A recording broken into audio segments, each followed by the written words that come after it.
The ARCA Racing Series definitely known for some close competition over the years, and we look forward to some more close competition here tonight. Welcome to Fairgrounds Speedway as we count down to the start of tonight's Troop Aid 200. Charlie Krall alongside Tim Clagg bringing you the first ever live broadcast here for the ARCA Racing Network as we just wrapped up a very exciting Southern Super Series 100 lapper here, the prelude to tonight's Troop Aid 200. We've got a very solid field of cars lined up and ready to go down on pit road, Tim. And one driver looking to make some history here tonight, and another young driver looking to make some history of his own as we get ready to run for 200 laps here this evening. Yeah, Grant Anfinger is looking to become the first series driver in series history to go 2 years in a row, excuse me, winning the first 3 races of the year in consecutive seasons. Last year he won Daytona, Mobile, and then won at Salem. This year trying to go Daytona, Mobile, and the Fairgrounds Speedway. He's got a tall task ahead of him, though. Well, wait a minute. He's qualified second. Can't be that hard. Well, that's true, but however, that car did not go through pre-qualifying inspection. Unfortunately, they're going to start at the rear of the field. Circumstances and stuff got him right there. That's what it was. Circumstances and some little humor here, going back to the World Series a couple of years ago. Unfortunately for Grant Enfinger, if he's going to make it 3 in a row here tonight, he's going to have to do it from the back of the field. That's going to give our pole sitter here tonight, a first-time pole sitter, maybe a little extra breathing room, at least when we go green flag racing here tonight. Yeah, and that's Kyle Weatherman. Kyle debuted a month ago at Mobile with this Cunningham Motorsports team, and really it's been a confidence booster for him because last year was a little bit of a downer year for him after making such a splash and an impact in the ARCA Racing Series in 2013 by finishing runner-up twice. Last year he only had 1 top 5 finish. He's all smiles so far today. He's won every practice session. Can he seal the deal and pick up that first career win, though? That's the big question. Now, the Cunningham Motorsports team has had some changes mechanically in the offseason. That team, for many, many years, had run the Dodge bodies and the Dodge engines. In the offseason, well, let me get back to that for a second. The Dodge engines had been built by Ilmor for the past couple of years, and, of course, the Ilmor engine now the choice for many of these teams is the new ARCA Ilmor 396. They made the move to that. The Dodge body has gone out the window. They've moved to Ford, and Kyle Weatherman definitely taking advantage of that new engine and body package, putting that car on the Menards pole here for the first time in his ARCA Racing Series career. Understand that we've got a couple of dignitaries down on the front straightaway that will be bringing us some of our pre-race ceremonies, so we are going to send it down to the front straightaway as we get closer and closer to the start of tonight's Troop Aid 200.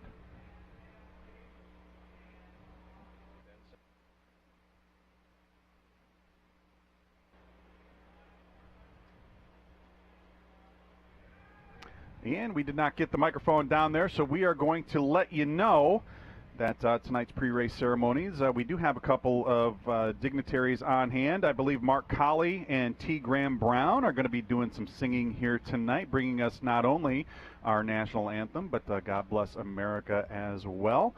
As we see Don Radebaugh down there, the voice of the ARCA Racing Series on the public address, whether it be Daytona, Mobile, Nashville, bringing the microphone to our pre-race ceremonies.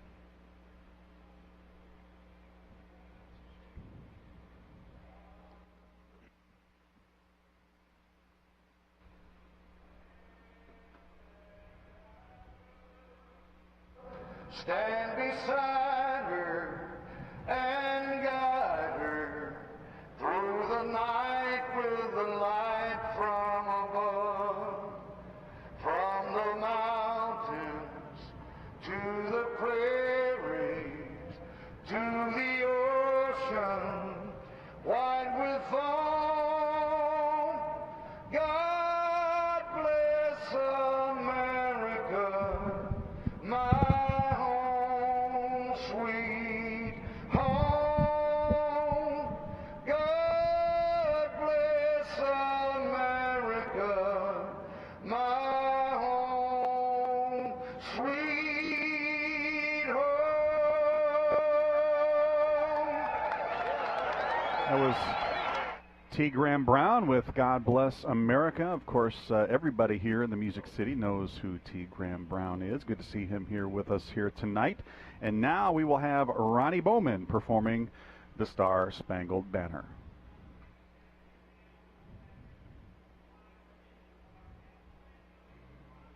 Counting down to tonight's Troop Aid 200, round number 3 of the 2015 ARCA Racing Series presented by Menards season. Say, can you see by the dawn's early light what so proudly we hailed at the twilight's last gleaming, whose broad stripes and bright stars through the perilous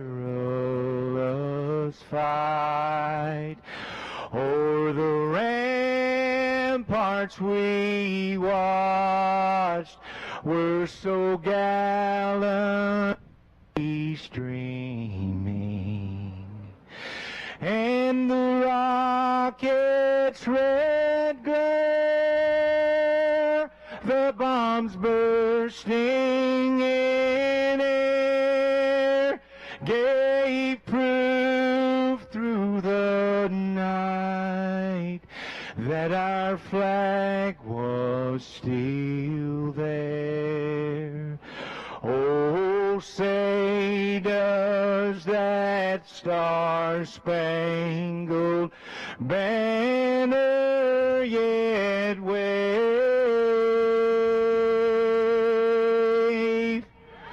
o'er the land of the free and the home of the brave? Ronnie Bowman with the national anthem here tonight as we are just about 5 minutes away from cranking engines for tonight's Troop Aid 200. Again, round number 3 of the 2015 ARCA Racing Series schedule.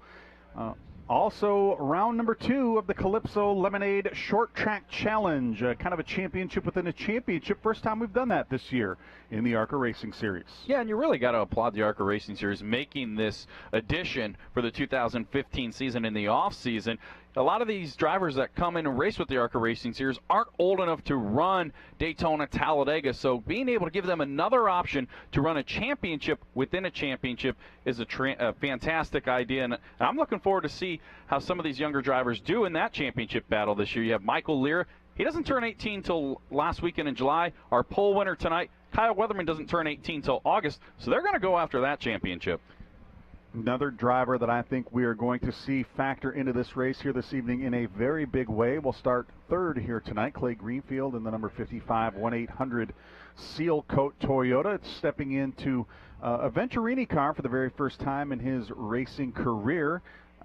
Clay is very excited here tonight, Tim. He normally runs, whether it be in the NASCAR Nationwide, or what is now the Xfinity Series, or the NASCAR Camping World Truck Series. He normally runs his own equipment, doesn't have a very big budget. As a matter of fact, I believe he works on his race cars, race trucks, in a one-bay garage behind his own house. I mean, he does not have the resources that some of those big-time teams have. Feeling very confident here tonight that he's going to be able to go out and challenge for a win for the first time in a very long time. And he did well in qualifying, starting third here tonight. And he really surprised us a little bit in qualifying because that race car in both practice sessions was just a little bit outside the top 10 in 12th and 13th. And when he put that lap up on the board, you knew he was going to be a contender here tonight. It's hard to believe. It's his first ARCA Racing Series start since 2004 at Salem Speedway when he finished 12th. And another strong performance in qualifying by Michael Lira in the number 58 Gary Yeoman's Ford. I believe this is Michael's best career start here in the ARCA Racing Series. He's a driver we're going to keep a close eye on here tonight. Matt Tifft, Josh Williams, Brandon Jones, David Levine, so many good quality stories, good quality drivers in good quality equipment so close to the front of the field.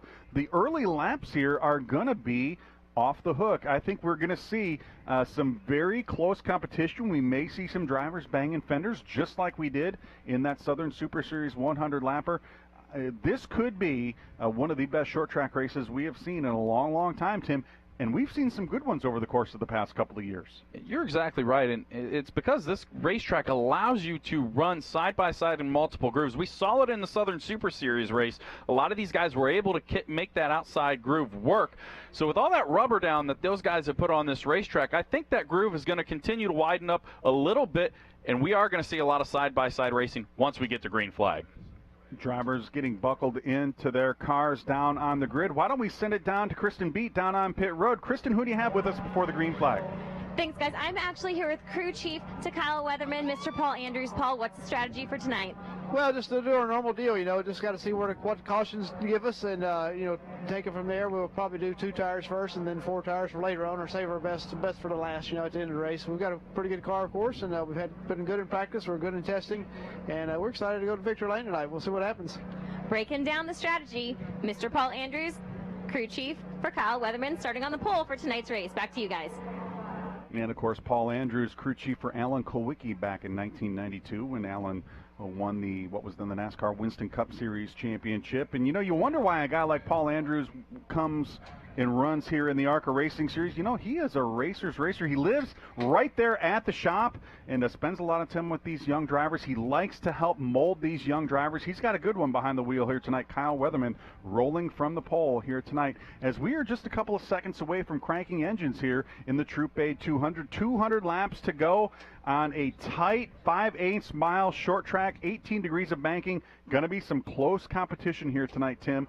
Going to be, again, I think one of the best short track races. And I'll tell you what, it's going to be tough to beat maybe that race at Berlin we saw a couple of years ago that ran 161 some odd laps without a caution flag. Maybe that Salem race last year that Tommy Hessert stole from Mason Mitchell there on the last lap. Maybe even Winchester, where Brandon Jones and Mason Mitchell had that fantastic battle of the checkered flag. I think we are going to get that kind of race here tonight. And there's so many different variables in this race, too. We have so many guys at the front of the field that have never won an ARCA Racing Series event. How about Josh Williams, the family-owned team, coming off his best career short track finish at Mobile 1 month ago, finishing 3rd. He brought that same race car back. They're running the old engine. That's something we're going to have to keep an eye on. Michael Lira hasn't won a race. His best finish is 7th. Matt Tiff, he was quick in one of those practice sessions. His confidence is at an all-time high as, 3 top 3 finishes 1 year ago. Who's going to be the next first-time winner in this series? We did see some tempers after that race at Mobile. It'll be interesting to see if we see some of those tempers boil to the surface here as this race works towards conclusion here tonight. We're going to send it down to Kristen with a couple of very special guests to kick this one off here. The Troop A 200 just about ready to get cranked up and started. That's right, guys. I am down here at the start-finish line. We are ready to kick things.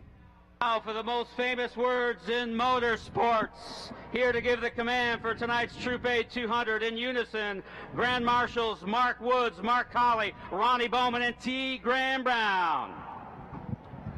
Drivers, start your engines!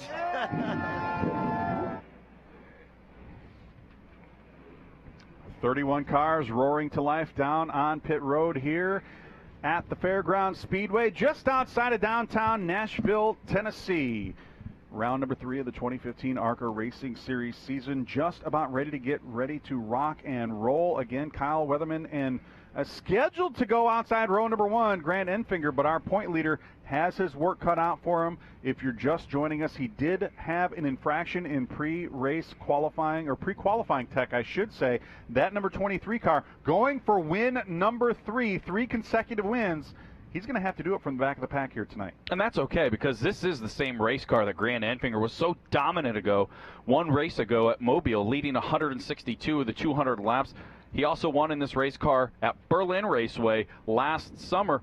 Let's not forget, he was leading the race at Elko last year, got spun out on lap 4, had to go to the rear of the field, came back, took the lead within 30 laps. Yeah, no big deal. Yeah. No big deal. Grant is definitely one of the most confident short track drivers. And what's really odd about the way Grant Enfinger's career has developed is it took him a couple of years before he was able to get into victory lane for that very first time. But once he was able to knock that first one out of the way, I mean, what's the longest winless streak he's had since then? 6 races, maybe? Yeah. You know, he is a very regular winner here in the ARCA Racing Series. And really the fascinating part about Grant Enfinger is that GMS Motorsports basically started this ARCA Racing Series team to keep Grant Enfinger a part of their operation. They want Grant and that engineering and mechanical knowledge, they want that available to them in the NASCAR Cape World Truck Series, and they're willing to spend some money to let him go racing to keep him in the field. As we see the cars now rolling off the grid,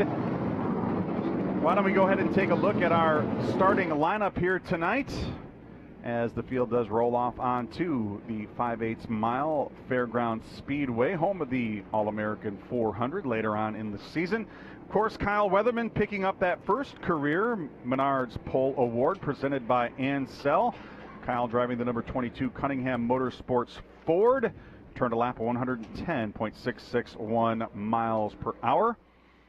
So Kyle Weatherman picking up that first career Menards Pole Award. Starting outside, scheduled to be Grant Enfinger. As we talked about, Grant out of Fairhope, Alabama. He will have to drop to the tail of the field on the start. Clay Greenfield and Michael Lira will start in row number 2. Matt Tift and Josh Williams lining up in row number 3. Tommy Hessert and Brandon Jones, a young man that has had a very good start to his ARCA Racing Series career. Brandon starting in the number 25 Ansel Menards Toyota. He will start outside row number 4 here tonight.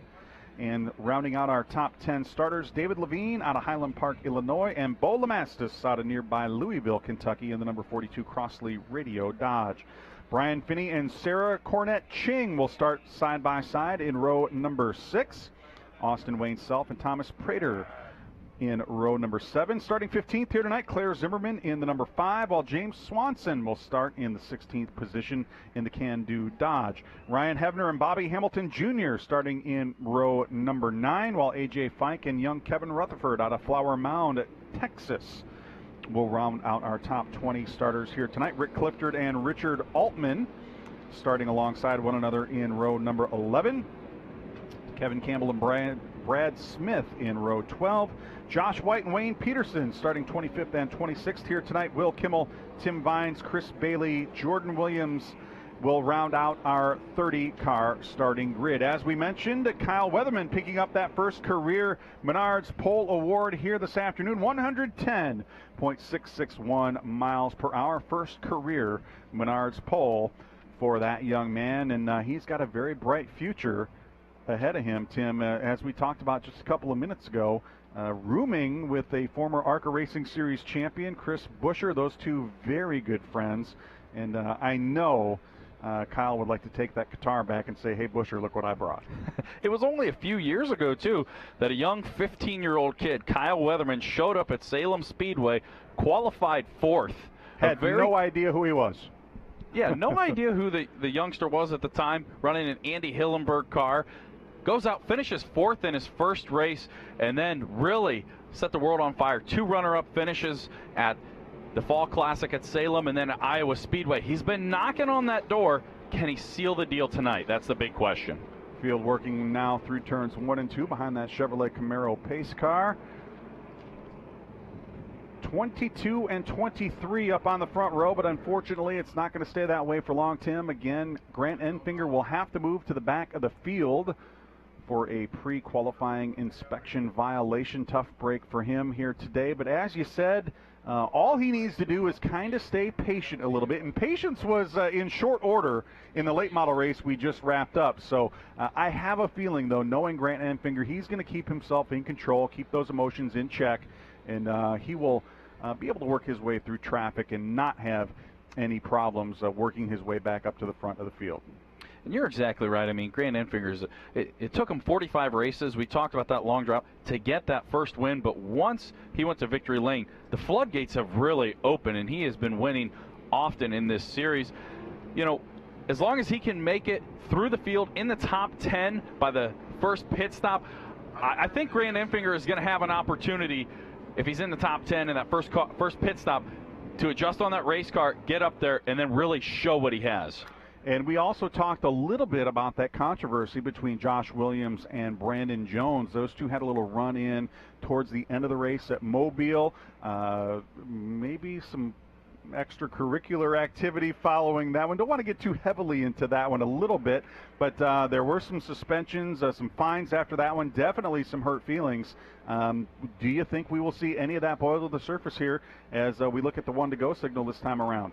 I definitely think it's something we're going to have to keep an eye on. And wouldn't you know it, those guys are starting on the outside row. Funny how that works. Right Funny how in that front works. of one another. And we do see the number 23 car of Grant Enfinger giving up that outside front row starting position. How about Michael Lira lining up outside row number 1 for the start here tonight? Good opportunity for that young man maybe to jump out and lead some laps for the first time in his ARCA Racing Series career. 1-to-go signal given here at the stripe. 5/8 of a mile to go, and we will go green flag racing for 200 laps here in the Troop Aid 200, round number 3 of the 2015 ARCA Racing Series schedule. Round number 2 of the Calypso Lemonade Short Track Challenge, a championship within a championship. Will be very interesting to see who comes out ahead in those point standings here tonight. Could be that we have 2 different point leaders here in the ARCA Racing Series for the first time in a very long time. Pace car now pulling off ahead of the field. He will dive down onto pit road. Kyle Weatherman and Michael Lira now looking for Rocky Anderson to wave that green flag from the flag stand. Green flag is in the air. We are racing here at the Fairground Speedway. Michael Lira caught up on that outside. That's going to allow Clay Greenfield to get side by side, looking to the inside. Josh Williams as well, trying to get to the bottom of the racetrack and contend for that runner-up spot. Kyle Weatherman pulling out to a 3-car length advantage. Good side-by-side battle for that second spot. Michael Lira using that outside group to his advantage. Give him the second spot. Clay Greenfield now falling back into third. First side-by-side battle right on our screen right now. Tommy Hessert looking underneath Brandon Jones. Brandon Jones on the outside line. He'll fall back in line as we work lap 2. We see there lots of sparks coming out from underneath that number 58 car. Michael Lira hitting the bottom of the racetrack through turns 3 and 4. Lira trying to chase down our leader as we see Tommy Hessert working to the inside of Josh Williams. Move Hessert up into 4th. Move Josh Williams back into 5th. And that's not a surprise either. We talked about Kyle Weatherman in the beginning of this broadcast, how he won the pole. That car's been very quick. Well, Tom Hessert has been very solid as well all weekend. He was second in the first practice inside the top 5. He's trying to look to the inside for that 3rd position, Charlie. Tom Hessert, a man on the move early on. Tommy Hessert, a very aggressive race car driver. Doesn't matter if it's lap 2 or lap 200. He wants to get to the front. Saw a little bit of contact there between Tommy Hessert and Clay Greenfield out of turn number 2 that time around. Again, Hessert looking to the inside, trying to muscle his way past Clay Greenfield to take over that 3rd position. You know that Tommy Hessert has a very good race car. When he qualifies inside the top 10, he'll be the first one to tell you, I'm not a good qualifier. He's 2 of his 5 wins. He started 16th and 17th at Salem and went to victory lane. Just 5 laps into this one, and you already see the front brakes glowing cherry red on that number 77 Barbera's Autoland Ford. Tommy Hessert really working that automobile, trying to find his way past Clay Greenfield to take over that 3rd position. Yeah, Greenfield's doing a great job holding them off so far here. That's the thing. We're very early in this race. Tommy Hessert, he's not afraid every once in a while to use the bumper here. How patient is he going to be? He's a veteran in this series, been running full-time since 2008. Tommy Hessert, maybe not always known for that patience, but he is able to really kind of take his time when he needs to. I know he really wants to get up there. You want to make up as much ground as you can, particularly when you have these tires fresh underneath these race cars.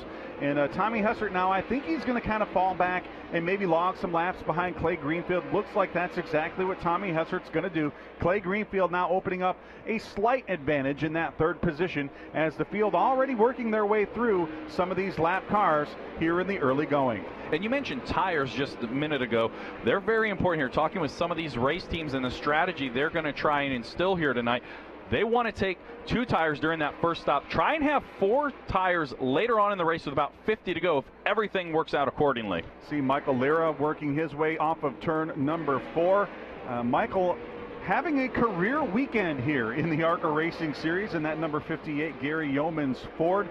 Michael, a young man out of Port Orange, Florida, really trying to make his mark in the ARCA Racing Series. And not only that, he's kind of branching out into some other motorsports ventures as well. Yeah, he really has. This is a brand new team, started in October, runs a full-time late model program down in Florida, has done some GT stuff, also gotten an open wheel car. Thought he was going to test it. However, he said, I looked at the press release on the website. I'm going to run 4 or 5 races this year. And you see Michael Lira with a handful of steering wheel there through turns 3 and 4.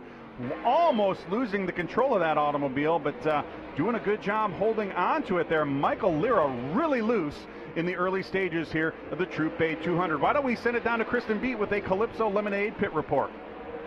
He is one who's looking to shake things up down here. He also happens to be a hometown boy.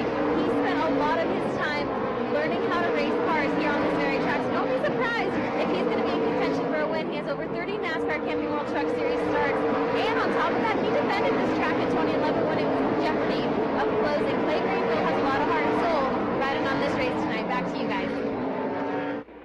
Clay Greenfield in that number 55 1-800 Seal Coat Toyota. Definitely one of the drivers we expect to be a factor here. He is still running to the outside of Tommy Hessert in a good side-by-side battle for the 3rd position, just behind the number 58 car there of Michael Lira. You see now, looks like Tommy Hessert is going to be able to work his way past Clay Greenfield in that number 55. You see the black number 77 car working its way past Clay Greenfield there as everything kind of settling down up at the front of this field. Everybody still trying to be very patient here in the early going, Tim. Yeah, and something too, Clay Greenfield, he grew up in this racetrack, as Kristen talked about. Over 100 starts here. Grew up running Legends and then transferred into running late models here, so he has tons of experience here. It would be huge for him. He said, this is the biggest race of my career. Normally, we mentioned he's on a limited budget here and really doing the most with a little in the Camping World Truck Series. Doing a lot with a little is the key to these small budget operations, as you see everybody getting stacked up behind a lap car there. Rick Clifton in that number 10.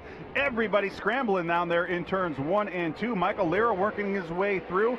You see Tommy Hessert, Clay Greenfield, now Josh Williams tagging onto the battle. They're making that a 4-way battle for that 2nd spot as they work their way off at turn number 4. And that's one of the biggest keys that we've seen here at this racetrack, navigating around those lap cars.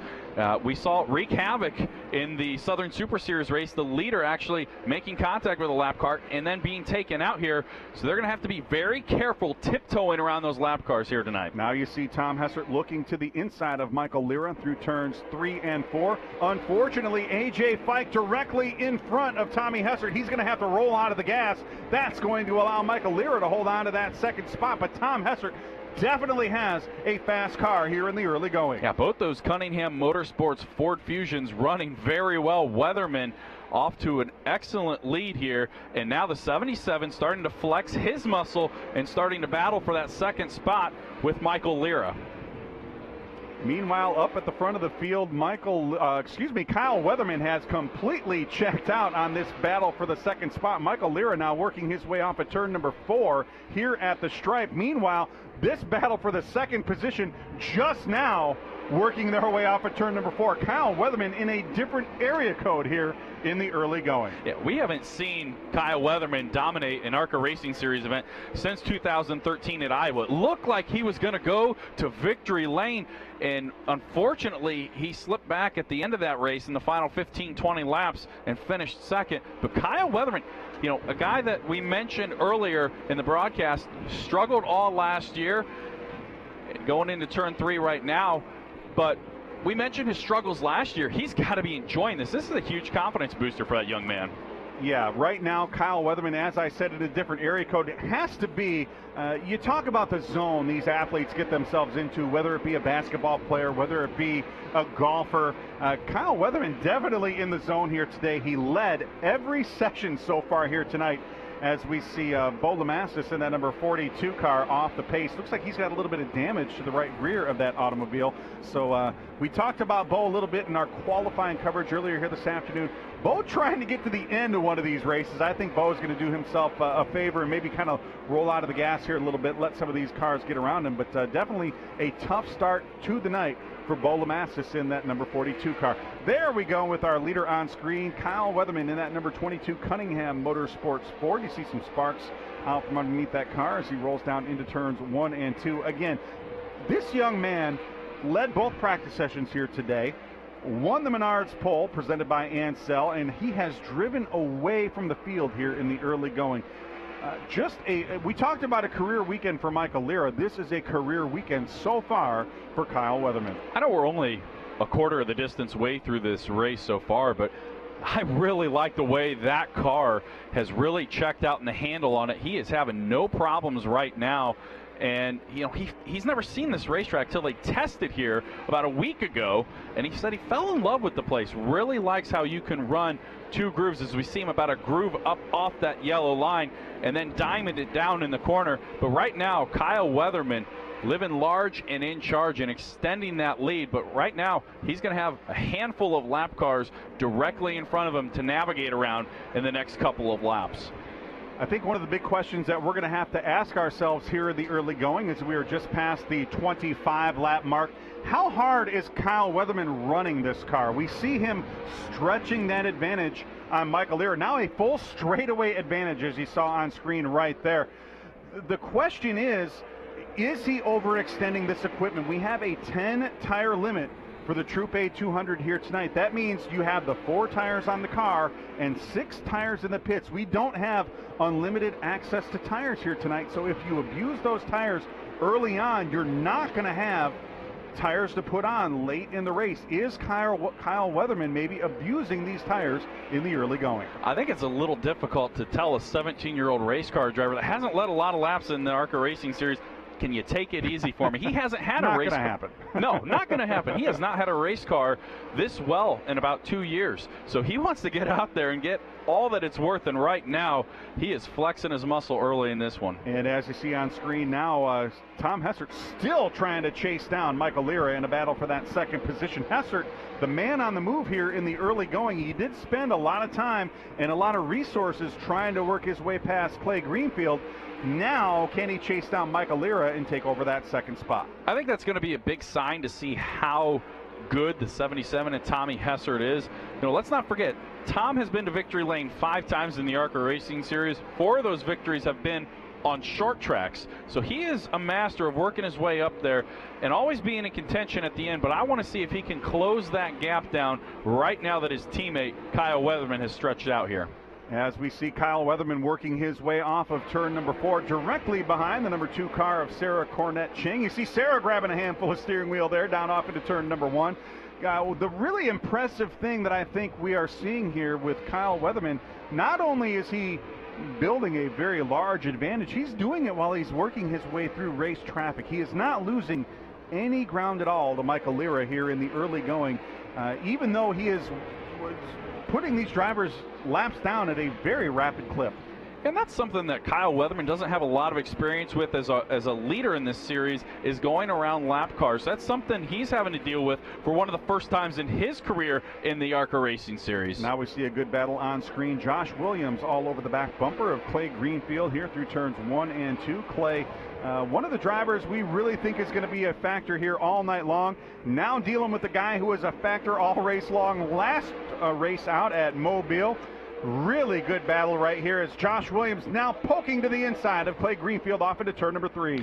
Yeah, Josh Williams, you mentioned, it's hard to believe that was his first short track top 5 finish. As long as Josh has been dabbling in the ARCA Racing Series and as long as he's been around, that 3rd place finish was his first top 5, so that's given him confidence. Not only is he 3rd at Mobile, he just moved into 2nd in points and just took that 3rd spot away from Clay Greenfield. You know, we've been talking about the Calypso Lemonade Short Track Challenge all night long.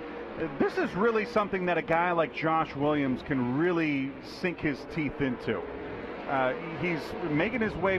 He just worked his way past Clay Greenfield into that 3rd spot, but this is, even if he does have some financial difficulties, this may be an opportunity for him to get up there and maybe run for a championship despite not being able to run a full season long. And I think you're exactly right. Right now, they're not really sure what their program has going forward. And I flat out asked Josh, I said, what happens if you go to Talladega, which is supposed to be his last scheduled start, and you're leading the points after you leave there? He said, if we don't have money in the bank, we're not going to go to Toledo Speedway. Hard to not come to the next race, but if you don't have the funds, you don't have the funds. As Josh Williams now building a little advantage over Clay Greenfield there in that number 55 car. How about this, Tim? The 23 car, we talked about Grant Enfinger on the start, trying to become the first driver in ARCA Racing Series history to go back-to-back seasons with a three-peat. That's unbelievable to me, but here we are actually living it out.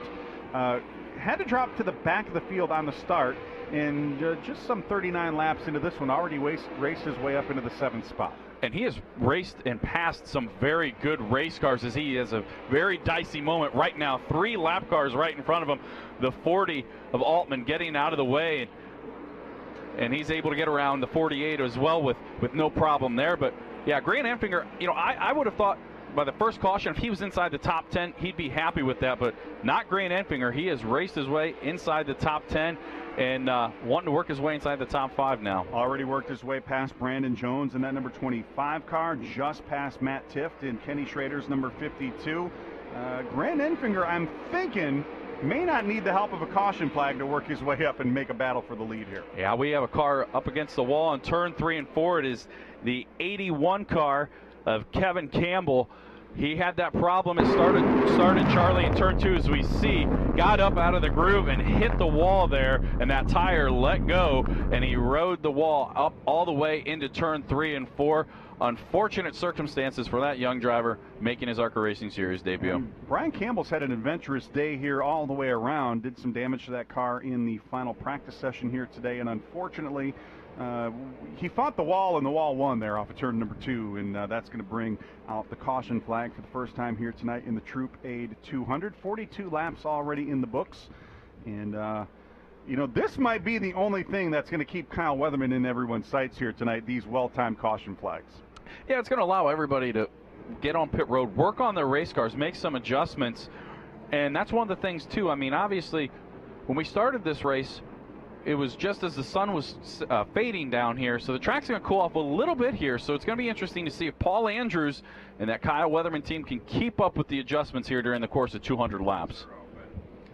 Pits are open. We will see if we have any takers for the first round of maybe scheduled pit stops here tonight. Don't think that we're going to see anybody up front of the field. Looks like Kyle Weatherman will bypass that opportunity to come on down pit road. I do believe most everyone else will follow suit and stay out on the racetrack as we see the safety vehicles attending to Brian Crawford over there in turns 3 and 4. 44 laps now in the books here, working lap 45. Very quick pace to this race so far in the early going. Excuse me, that was Kevin Campbell over there in turns 3 and 4. Apologize for the error right there. Live TV, you gotta love it. Certainly do appreciate everyone joining us here on the ARCA Racing Network as we work caution flag number 1 here in tonight's Troop Aid 200. The only car that did come down pit road that was outside that top 10 was Austin Wayne Self, running in the 11th position. It's been a struggle for that 2014 Rookie of the Year. All weekend long, qualified in the 13th position.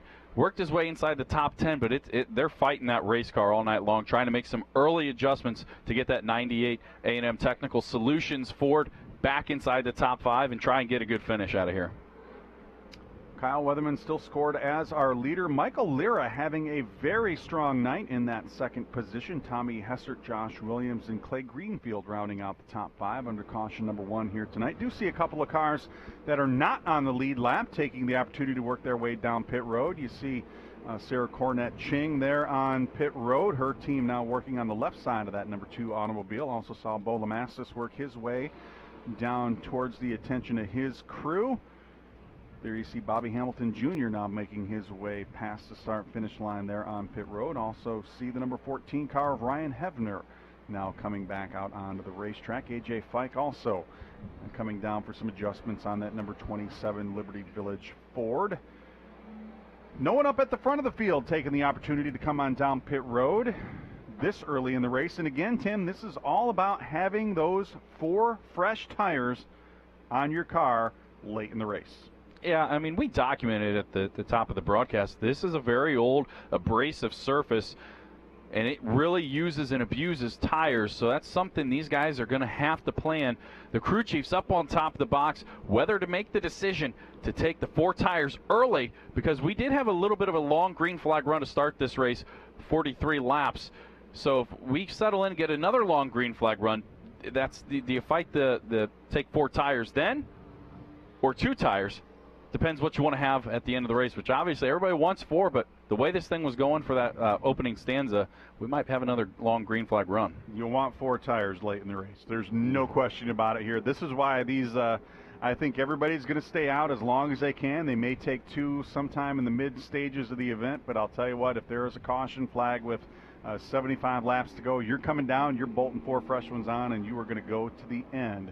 And hopefully keep those tires as fresh as you can, as late as you can. Just like we saw earlier this evening, tire conservation is key. We saw a driver in that Southern Super Series late model race fall all the way back into the 10th position, just saving that equipment, knowing the longer he can keep those tires underneath that car, the more he was going to have at the end of the race. And for Daniel Hemrick, it definitely paid off. How about that? Sarah Cornett Ching picking up the free pass underneath this caution flag. She will rejoin the tail end of the lead lap in that number 2 car.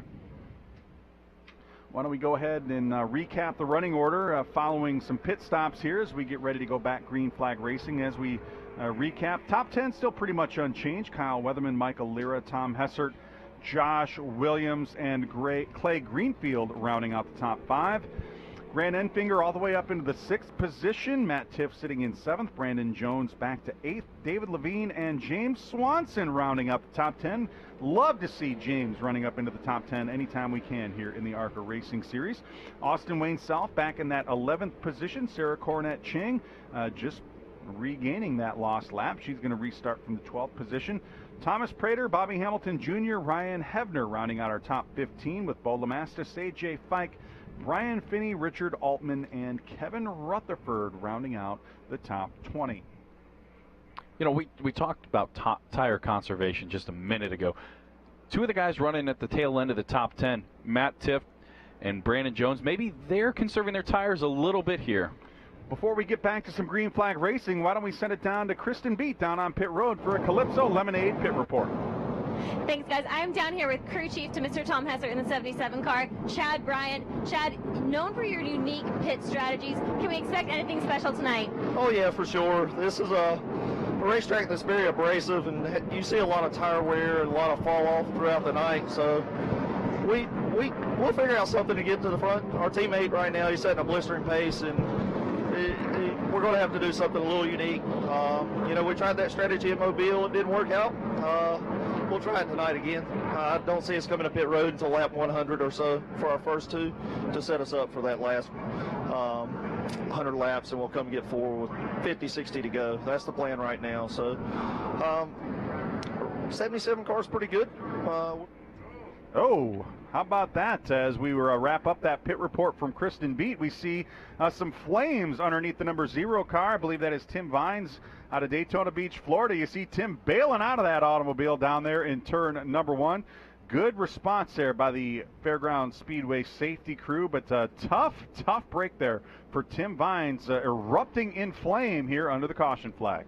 Glad to see him get out of that race car very quickly and get away from that scene, as we see all the fire extinguisher spraying out on that race car. The Wayne Peterson entry there. Yeah, tough break for the Wayne Peterson Racing team. Already kind of an underfunded operation. We do see, however, James Swanson up into that 10th position, but never want to see this happen to anybody, but yeah, really hate to see it happen for some of these under-budget teams. Very tough break for Tim Vines.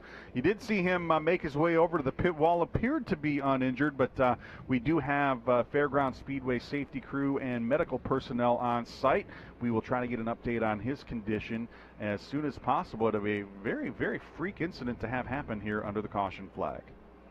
Yeah, just very, very freak. I mean, you know, these guys, the Wayne Peterson team, make a lot of sacrifices to get to these ARCA Racing Series events, and it's always good to see them, when they can, have a great run. As we mentioned, James Swanson currently in the 10th position. It's not the first time we've seen James be up at the front of the field. I mean, last year he led some laps at Springfield and, heck, even out-qualified 10-time champion Frank Kimmel at Berlin Raceway last August. You know, that was a really cool thing to see, because the Venturini Motorsports team, and they're going to hate me for even talking about this, but I think Big Bill walked over to the Hoosier trailer and said, you know, we're going to put some skins on this 06 car for James. And lo and behold, they put some fresh rubber on that car, and he did. He went out and out-qualified Frank Kimmel, and it was really one of those heartwarming stories. You know, in the long run, they're not going to be able to run with some of these bigger teams, and they just don't have the resources. That car is probably every bit as old as you are, Tim, and really, really tough for a driver like that to really hang in for 200 laps, but always good to see James running up near the front when he can. You know, we talked about some of the history here at the Fairgrounds Speedway, and one of the drivers that made some history back here in 1984 is actually here on site. Jeff Bodine went to Victory Lane in the last ever NASCAR Sprint Cup Series race here, and Kristen Beat had a chance to catch up with him earlier here this afternoon. I am down here on the infield with a man who has over 100 NASCAR Sprint Cup Series top 5 finishes, Mr. Jeff Bodine. What are you doing out here in Nashville? Well, here with the ARCA race with my friend Bo Lamassas. He owns Crosley Radio, and they're a sponsor of the race. Plus, hey, he's out there going to race tonight. What has it been like being able to actually help spot, help coach the team and your driver?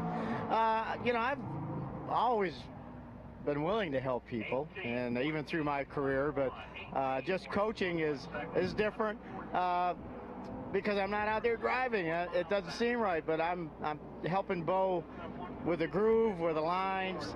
Of course, I told him when he first called me up, I said, "Are you sure you want to do this? Golf might be a better occupation," but of course he wanted to be a race driver, but yeah, it's a little different. But when we come and test at a track, I'll get in the car and help set it up because I have more experience than Bo. And then when he gets in it, he can go right out there and go fast. Absolutely. Now, you're a man who's actually won at this track before. Also, in its closing stages with NASCAR, you were able to come in and take a win. What does it take to actually win here at Nashville Fairgrounds Speedway? Yeah, I was very fortunate. I had a great team. I was Rick Hendrick's first driver, and Harry Hyde, when we went here, was the crew chief. And with his experience and my understanding of short tracks, because that's what I raced all my career in modifieds and late models, we figured this track out, and the key to this track is you have to manage your tires.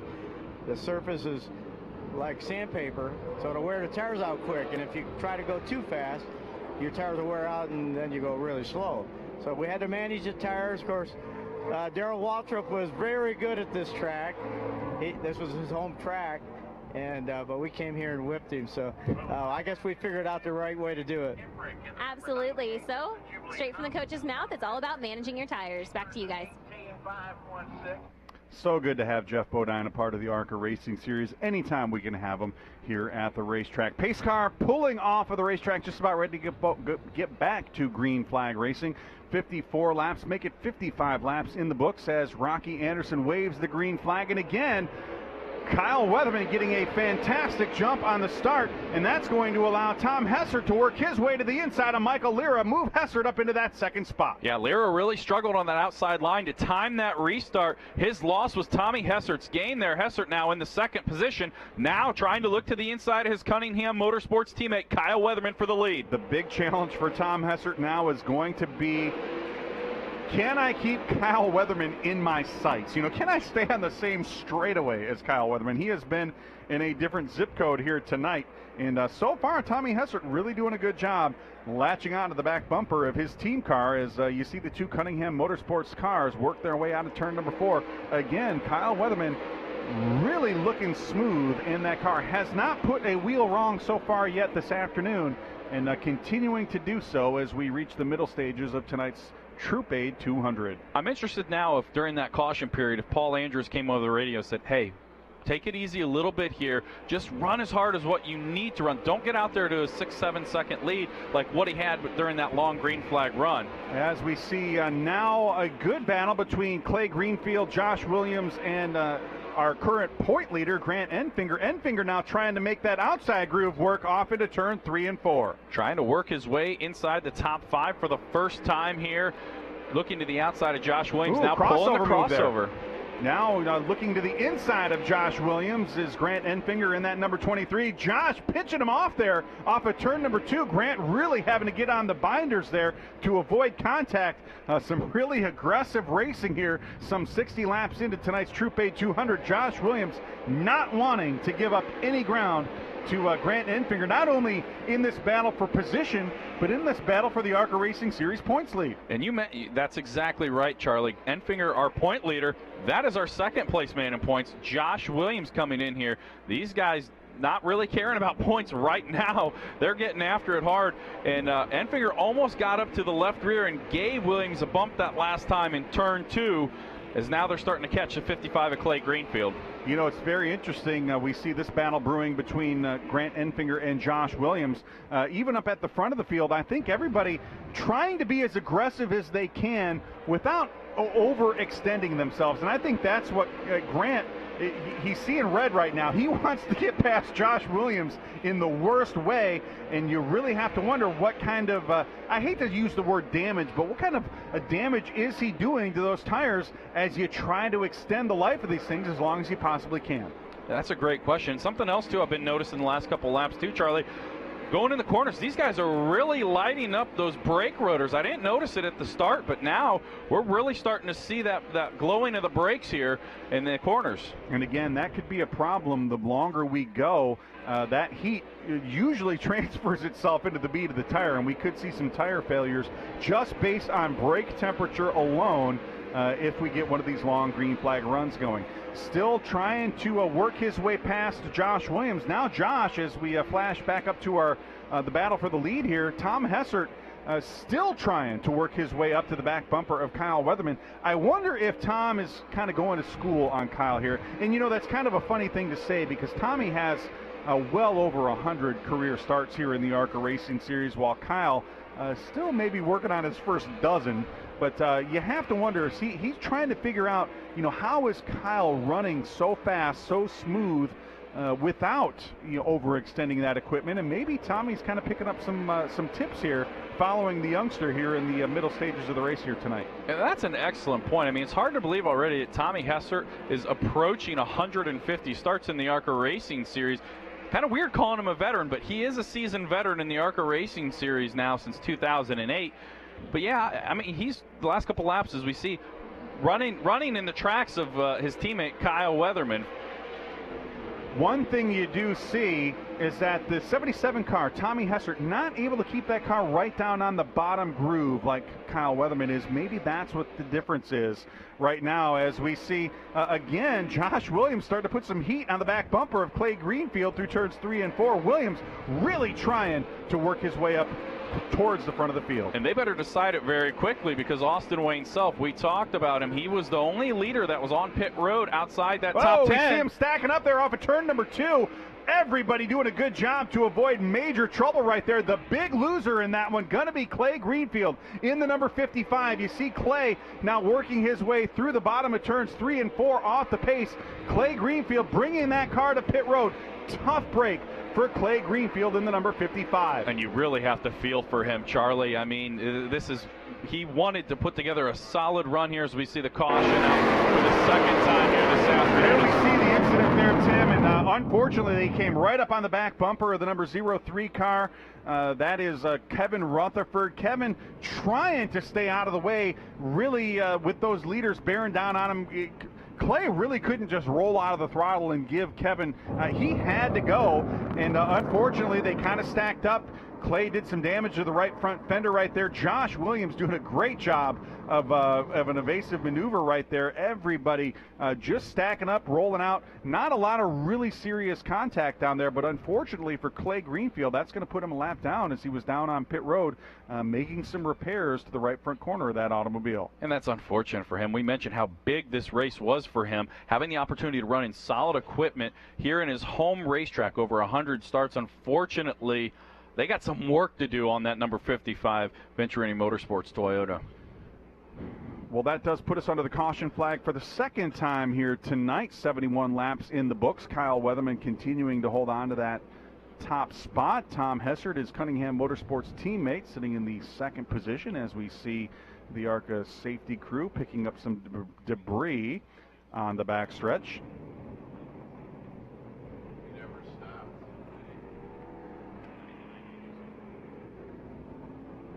Yeah, so we everything trying to get back to normal there on the backstretch. I don't see any debris back there anymore. Good work by the Fairgrounds Speedway safety crew. I do believe pit road is open, Tim, and I am wondering if we're going to see any takers, as I believe now is about the time you're going to want to come down and maybe bolt on 2 fresh skins and maybe try to hold serve through the middle stages of tonight's Troop A 200. You're exactly right. It's feeding time on pit road. Everybody inside the top 10 coming down and looking to get some new skins and get back out on the racetrack. Looks like Grant Enfinger sliding to a stop dead in front of us. We see Matt Tiff down on pit road. Brandon Jones. Looks like Kyle Weatherman's going to get the advantage off of pit road. To me, just from where we're sitting, Tim, looks like everybody taking advantage of this opportunity to come down and get those 2 tires. Again, as we heard earlier from Kristen down on pit road, everybody wanting to come down for those 4 tires with about 50-60 laps to go. So again, I think everybody's just going to try to hold serve here and to put themselves in good position to be ready to make a run for it here late in the race. Yeah, you're exactly right. We see the 58 of Michael Lira having a problem getting that car fired back up after being on pit road and changing tires. Crew still pushing that race car, trying to get it going again. And Lira actually had a lengthy pit stop on his first stop of the afternoon, got boxed in by the 6 car of Josh Williams. Both those cars running up inside the top 5. Unfortunately, both those cars, when we restart this race, going to be outside the top 10. We will give you a rundown here after we do cycle through pit stops. Looks to me like Austin Wayne Self going to pick up the top spot. Sarah Cornett Ching unofficially in that second position. Of course, she picked up the free pass under the first caution flag of the night, so a good break for that young lady. Of course, one of the more popular drivers on social media here in the early part of 2015, Sarah Cornett Ching, a very unique story here, Tim. A young lady, a certified welder. I believe she works, 15 days in a row and then gets 5 days off? How does that work? And especially traveling all over Canada. I can't even imagine enduring those cold, Canada winters up there where she's from. And she saved enough money to go test this last December at Daytona and had a very successful test. And after that, they were able to find funding and sponsorship to announce that they're going to run the full series this year in 2015. Should be interesting to see how she does here throughout the course of the rest of 2015. Very engaging young lady. As you said, she will talk to anybody on social media. So if you want to find a race car driver to talk back to you, hit her up on Twitter. I believe it's just at Sarah Cornett Ching, if I'm not mistaken. So very engaging young lady. Very good looking race car too. I really like the way that car looks out on the racetrack. And the good thing about it tends to run just about as fast as it looks, too. So very rarely do you see cars that actually run as fast as they look, so that's good to see. How about tonight, our leader so far? Good run tonight for Austin Wayne Self in that number 98 car. You see him right there in front of Sarah Cornett Ching. That is the car that carried Mason Mitchell to the championship last year.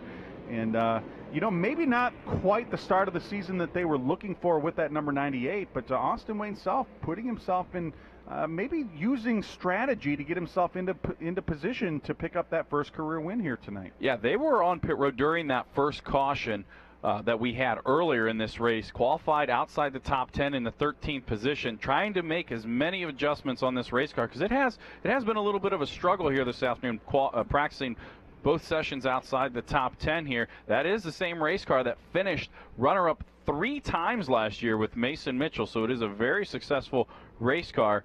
And let's see how now, after that pit stop, if he can hold his position inside the top 5. Of course, Austin Wayne Self, the 2014 ARCA Racing Series Rookie of the Year, made the move from the Cunningham Motorsports team over to Mason Mitchell Motorsports in the off-season. And, that doesn't mean we're not going to see Mason Mitchell in the seat anymore. He has already run a couple of races here so far in 2015. Not going to run the full schedule, but I would be surprised if we don't see him back maybe at Talladega, maybe running some of the Speedway stuff. Still working on trying to put together a deal maybe for a ride in the NASCAR Camping World Truck Series as well here throughout the rest of 2015. Yeah, right now his focus is getting this race team back up front, winning races, and serving as a driver coach to Austin Wayne Self. And, the thing that impressed me at Mobile after Mason had his mechanical failure, he got out, went straight to the 98, put on a headset, sat on top of the box, and gave Austin advice. Well, one to go signal being given from the flag stand with 77 laps in the books. Looks like Austin Wayne Self going to elect to restart from that outside groove. Sarah Cornett Ching will start inside row number 1 here as we come to the green flag.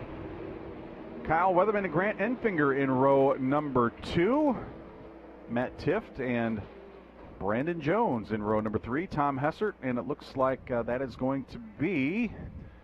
Again, my eyesight is failing me there, Mr. Clegg. It looks like that's going to be... Is that James Swanson up in the top 10? How about that? James Swanson. I had to do a double check. James Swanson restarting 8th. Looks like David Levine and Josh Williams rounding out the top 10. Pace car hitting pit road. Rocky Anderson looking the field over. Green flag in the air, and we are back to racing here at the Fairgrounds Speedway. Austin Wayne Self able to clear Sarah Cornett Ching, but that really helped our point leader, Grant Enfinger, now in the 2nd position, restarted in 4th, looking for that lead. Started at the rear of the field, Charlie. Now looking for the lead on lap 78. And give him the top spot as he is able to put the nose of that number 23 car out in front, coming out of turn number 4. Grant Enfinger now stretching out the advantage over Austin Wayne Self here at the stripe.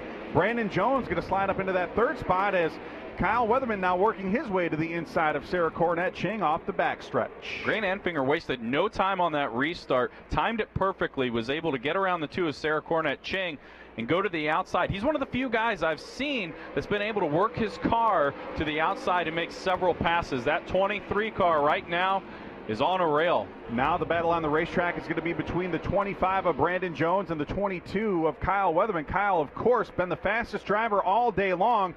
Now he's got to find himself working his way through traffic. He's going to look to the inside of Brandon Jones down the main straightaway and give that 3rd position to Kyle Weatherman, pushing Brandon Jones back into 4th. Yeah, that's a little bit of give and take right there on Brandon Jones' part. He realizes that 22 of Kyle Weatherman's a little bit quicker than him during this stage of the race. We're not even halfway. No harm, no foul. Just let him go and try and catch him back later in the race. Kyle Weatherman now closing in on the back bumper of Austin Wayne Self through turns 1 and 2. You see Brandon Jones there in that Ansel Menard's Toyota, the number 25 car out of the Venturini Motorsports stables. That's the car that Justin Boston drove to a couple of wins last year. And Brandon already a 2-time winner in just 4 career ARCA starts, Tim. And he's got an average finish that I think just about anybody would be pretty envious of. Almost batting perfect. Average finish of 1.75. Worst finish of 3rd in his 4 ARCA Racing Series events. The thing, though, this young man is going to race in every sort of vehicle in 2015. I think the only thing he's not going to race is a bathtub. I think he is signed up for just about anything. Another driver that is going to find himself in a wide variety of different automobiles this year is the driver right behind him, Matt Tift, in that number 52. Matt's going to run some here in the ARCA Racing Series. He's been signed by Kyle Busch Motorsports to be a developmental driver in the NASCAR Camping World Truck Series. Ironically, he's doing that with the team that he's racing against for position here. He's made a couple of starts for the Venturini team, as we see Kyle Weatherman sneaking to the inside of Austin Wayne Self there and getting a little sideways there off of turn number 4. Looked like he dipped those left side tires down onto the apron just a little bit, but Kyle Weatherman methodically working his way through traffic here in the mid stages of tonight's Troop A 200. Again, 86 laps in the books. Now Kyle Weatherman has worked his way back up into that second spot. The job at hand now is, can he track down Grant Enfinger in a battle for that lead? And this is what I've wanted to see. We know how good that 22 Cunningham Motorsports entry is out front in clean air. Kyle Weatherman started a little bit further back on this restart and now starting to work his way back through the field. Let's see now how good that race car fits. If it's as good as what it was during that first run, if he can run Grant Enfinger down for the lead. Kyle Weatherman really able to keep that car right down on that yellow line through turns 3 and 4. He's going to have some lap traffic to deal with here through turns 1 and 2. That's Kevin Rutherford there in the 0-3 car. He dispatches him relatively easily. Watch him just plant that car right down on that yellow line here, particularly coming off at turn number 4 right there. That car is able to do exactly what Kyle Weatherman is asking it to do, and depending on how these pit stops work out, he could be the man in the driver's seat. That car handling perfectly here for Kyle Weatherman here tonight. And he had a moment there, went 3 wide, passing Rick Clifton in the 40 of Altman as Altman moves out of the leader's way. Austin Wayne Self goes by, but you're exactly right. I mean, Paul Andrews is a master. He has won so many races at the Sprint Cup level with Alan Kwiecki back in the day, transitioned over to the ARCA Racing Series, and has won so many races with so many different drivers. Well, right now, Grant Enfinger picking up about 0.4 of a second per lap on Kyle Weatherman in that second spot. So whatever they did down on pit road has really worked to Grant Enfinger's advantage. And the 22 car, while it looks just as fast as it did earlier in the day, does not quite have the speed that they were looking for, at least here in the middle stages of the Troop A 200. But there he is, Grant Enfinger, stretching out that advantage in that GMS Motorsports Chevrolet. You know, let's not forget, Grant Enfinger made a swap last year mid-season, running for Howard Bixman, decided to make a change and went over to GMS Racing in the midst of the championship battle, won 2 races there, and I really think his experience has helped take this team to the next level. And again, we talked a little bit about this in the pre-race as we see Grant continuing to stretch out that advantage over Kyle Weatherman there in that second spot. You know, GMS Motorsports was not anticipating running in the ARCA Racing Series full-time here in 2015, but they wanted Grant Enfinger to be a part of that operation. They want that mechanical knowledge. They want that engineering expertise that Grant Enfinger brings to their Camping World Truck Series operation. And part of that deal was, you know, I want to come race. I want to be a driver. I want to go and win me an ARCA Racing Series championship. And Spencer Gallagher and everybody there at Gallagher Motorsports stepped up, and they're bringing this car out. They're going to chase the championship here for Grant Enfinger here in 2015. How about this battle between Josh Williams and Tom Hessert now picking up here as they race through turns 3 and 4. Move Josh Williams past Tommy Hessert. And boy, who's that sneaking his nose into the battle there? David Levine in that number 59 car as well. Good 3-way battle for position working off of turn number 2. Yeah, the 77 is going the wrong way, Charlie, as we approach halfway. That car raced, Tommy Hessert raced his way up to the second position. Looked maybe like he could challenge his teammate Kyle Weatherman, but that car going the wrong way as we approach lap 100 and halfway. And another driver we see on screen right there is not a part of this battle, but that car still running very good. The number 55 car, Clay Greenfield right there, as he gets a little loose coming out of turn number 2 there. Clay still trying to find his way back onto the lead lap. You see that damage not only to the right front corner, but the left rear corner as well, a product of that contact he had off of turn number 2 about 15 to 20 laps ago. But evidently that car still running very well, working his way past Michael Lira right there.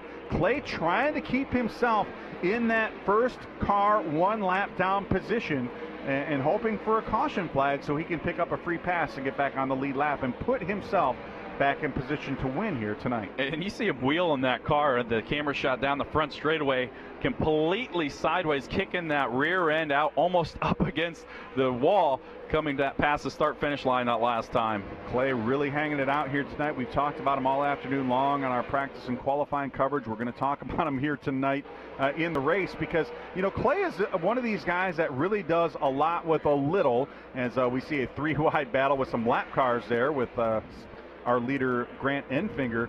I do believe Rocky Anderson will be showing the cross flags this time around for leader Grant Enfinger. 100 laps in the books, 100 laps to go. Halfway home in tonight's Troop Aid 200. And it didn't even take Grant Enfinger till lap 100 to get this lead. That's very shocking. I mean, qualified second at the beginning of the afternoon. Unfortunately, had to go to the rear of the field after not making it through pre-qualifying inspection. Wasted no time, worked his way inside the top 10 very early, and after that first pit stop was able to get the lead from Austin Wayne Self. See him now working through some more lap traffic there. Bo Lamastis going another lap down. You see James Swanson right there in that number 06 car going a lap down as Grant Enfinger setting a very torrid pace here in the midsection of today's Troop Aid 200. Now David Levine, you see him continuing that battle with Clay Greenfield in that number 55 car.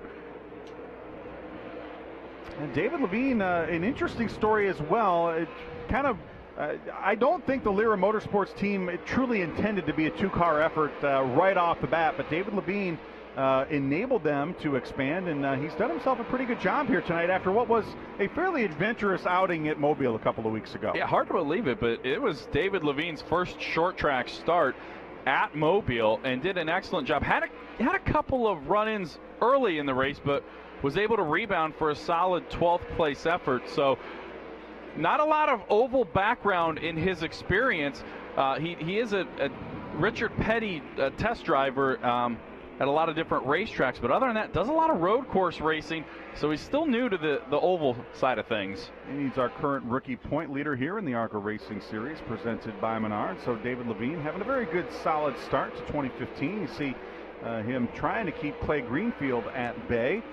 Clay still trying to maintain that free pass position in that number 55 1-800 Seal Coat Toyota.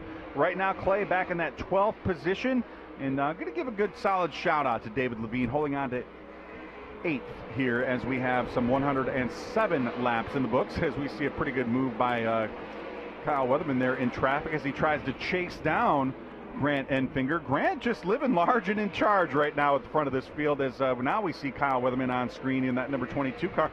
Kyle doing a very good job, just hanging about 2 seconds back right now off the back bumper of that number 23 car. I think Kyle willing to log some laps here. I hate to use that term, logging laps, but when you're in a tire conservation mode, like we have to be here with just 10 tires in the pits and this really abrasive track surface, you know, you're just trying to hold serve until we can come on down pit road and bolt on those 4 fresh Hoosier tires and go race for the win here in the late stages of the race. You're exactly right, and I mean, we mentioned Paul Andrews has been around this deal a long time, and that's exactly what he is preaching to this young driver right now. Just log some laps. We still going to have one more pit stop to make a little bit of adjustments and change this race car. We saw how good this car is out in front as he walked away to a huge lead early on in this race. 110 laps in the books, just past halfway here at Fairgrounds Speedway. Grant Enfinger still holding on to about a 2.3 second lead over Kyle Weatherman. Austin Wayne Self sitting in that 3rd spot. You see him in a pretty tight battle with Matt Tift racing off into turns 3 and 4 right now. Tiff looking to the inside of Austin Wayne Self. You see Josh Williams in that battle as well. Good side-by-side racing up in the top 5 as we have 112 laps now in the books in tonight's Troop Aid 200. Josh Williams rounding out the top 5. Let's take a look back to the rest of the top 10. Brandon Jones currently in that 6th spot. Tom Hessert back in 7th. David Levine 8th. Sarah Cornett Ching sitting in 9th. And James Swanson rounding out the top 10 again as Matt Tiff works his way past Austin Wayne Self. Now Josh Williams working his way past both of them. Good, solid side-by-side racing up in the top 5 here tonight. Yeah, that 6 car of Josh Williams really starting to come to life. Just a few laps ago, he was able to get around Brandon Jones, and then that last lap alone was able to work around Austin Wayne Self and the 52 of Matt Tifft. So Josh Williams starting to make some moves and now closing in on Kyle Weatherman for second. Him right on the back bumper of Kyle Weatherman down the backstretch and off into turn number 3. Some lap traffic going to come into play here right now. Sarah Cornett Ching there in the number 2 car. Which lane is she going to choose? Which lane is that going to open up in the battle for that second spot? Josh Williams trying to solve that problem, diving to the inside. He's to the inside of Kyle Weatherman off the backstretch. Give Josh Williams that second position. And that's a very heads-up move by Kyle Weatherman, realizing the lap car was going to be on the outside when they got to turn 3, rolled out of the throttle, went to the inside, falled back in behind Josh Williams, and he's going to get around Sarah Cornett Ching with no problem. Josh Williams really working his way through lap traffic very well here, taking over that second spot with some 114 laps now in the books. Why don't we go ahead and send it down to Kristen Beat for another Calypso Pit Road report. That 98 car, what's the strategy moving forward? We're gonna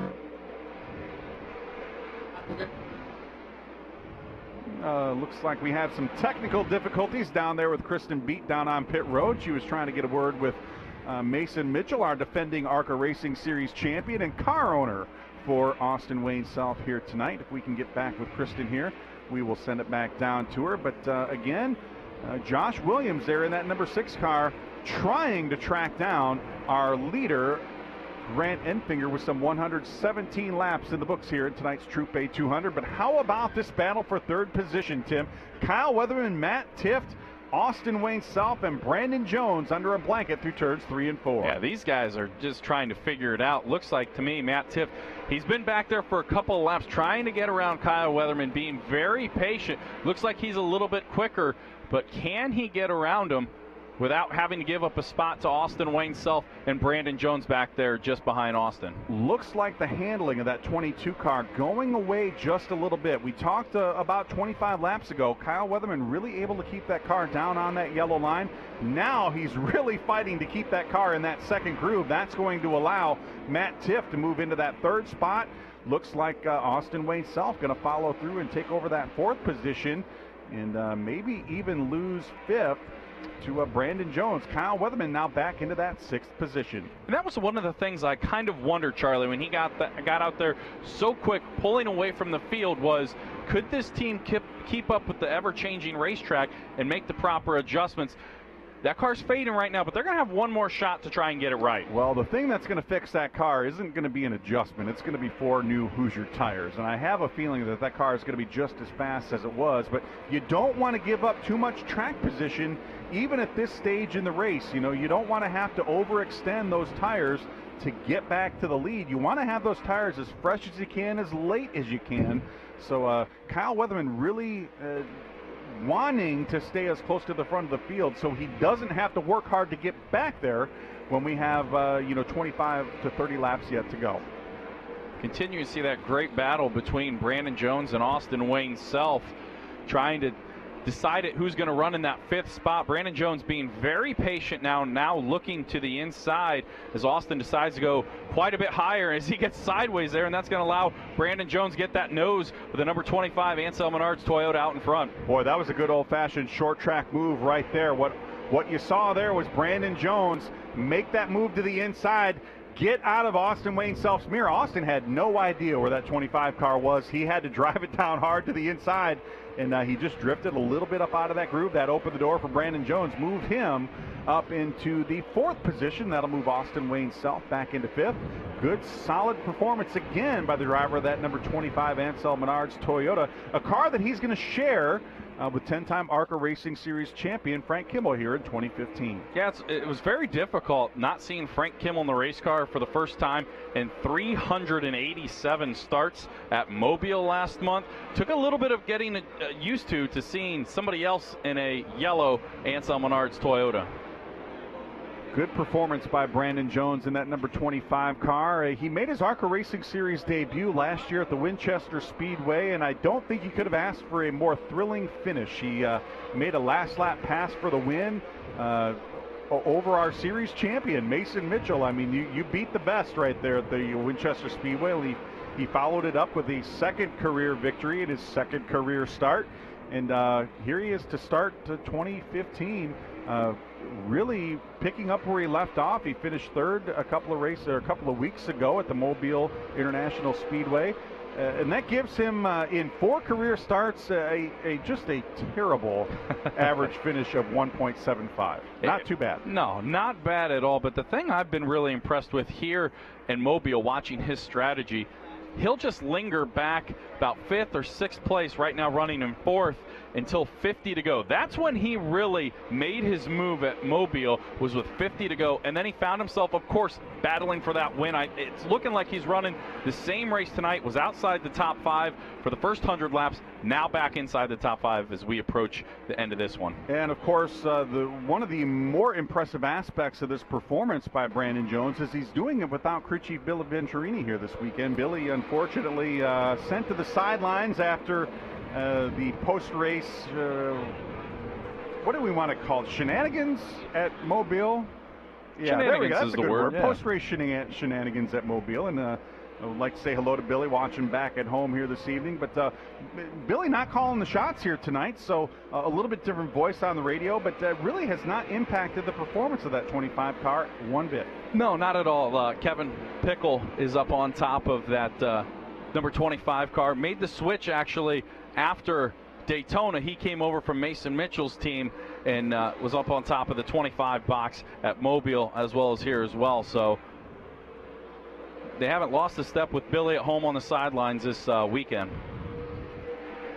Still seeing Grant Enfinger holding on to that top spot. Did that number 23 car. You see him working his way through turns 3 and 4 right there. But how about that orange car? Slowly starting to get a little bit bigger in the rear view mirror. Josh Williams reeling in Grant Enfinger up at the front of the field. Now, what was at one time a 3-second advantage is now about a 3-car length advantage as they race off into turn 3. Yeah, and it wasn't that long ago that Josh was actually outside the top 5. He made quick work passing Brandon Jones, Austin Wayne Self, and Matt Tift, as well as Kyle Weatherman. And when he did that, he checked away from those guys. And now we see him battling for the lead with Grant Enfinger on the backstretch.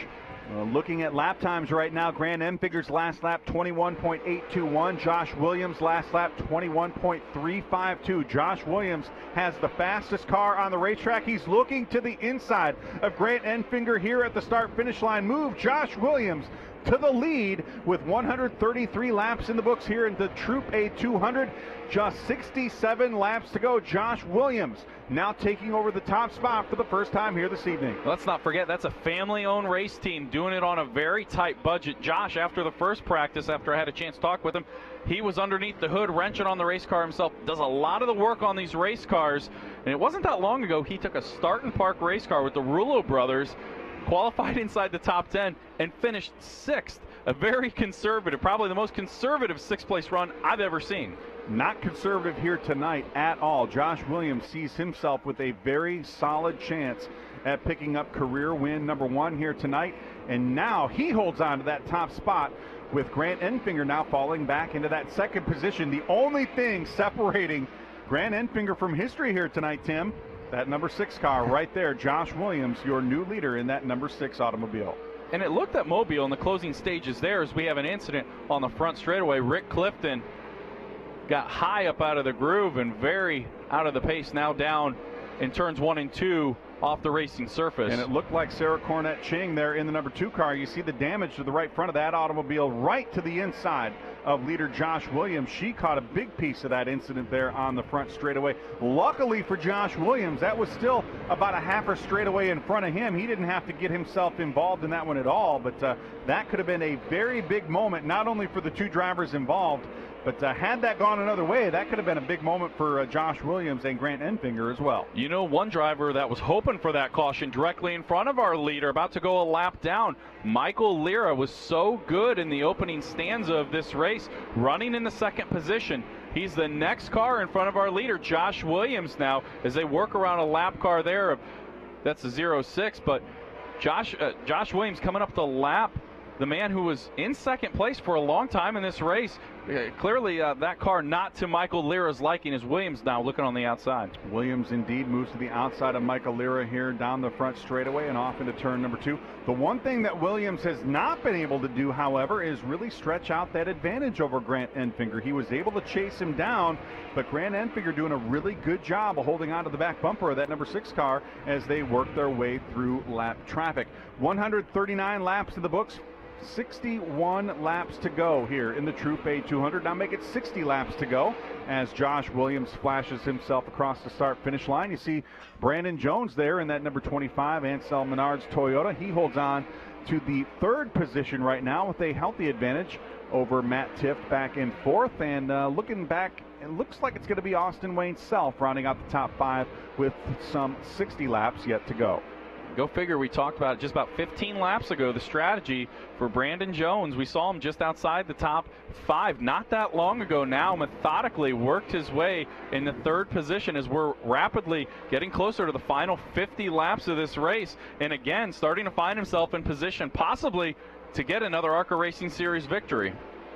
Brandon Jones, again, we talked about some of his exploits just a little bit ago. He's going to be running the NASCAR Can-Am Pro Series. He's going to be running the NASCAR Camping World Truck Series.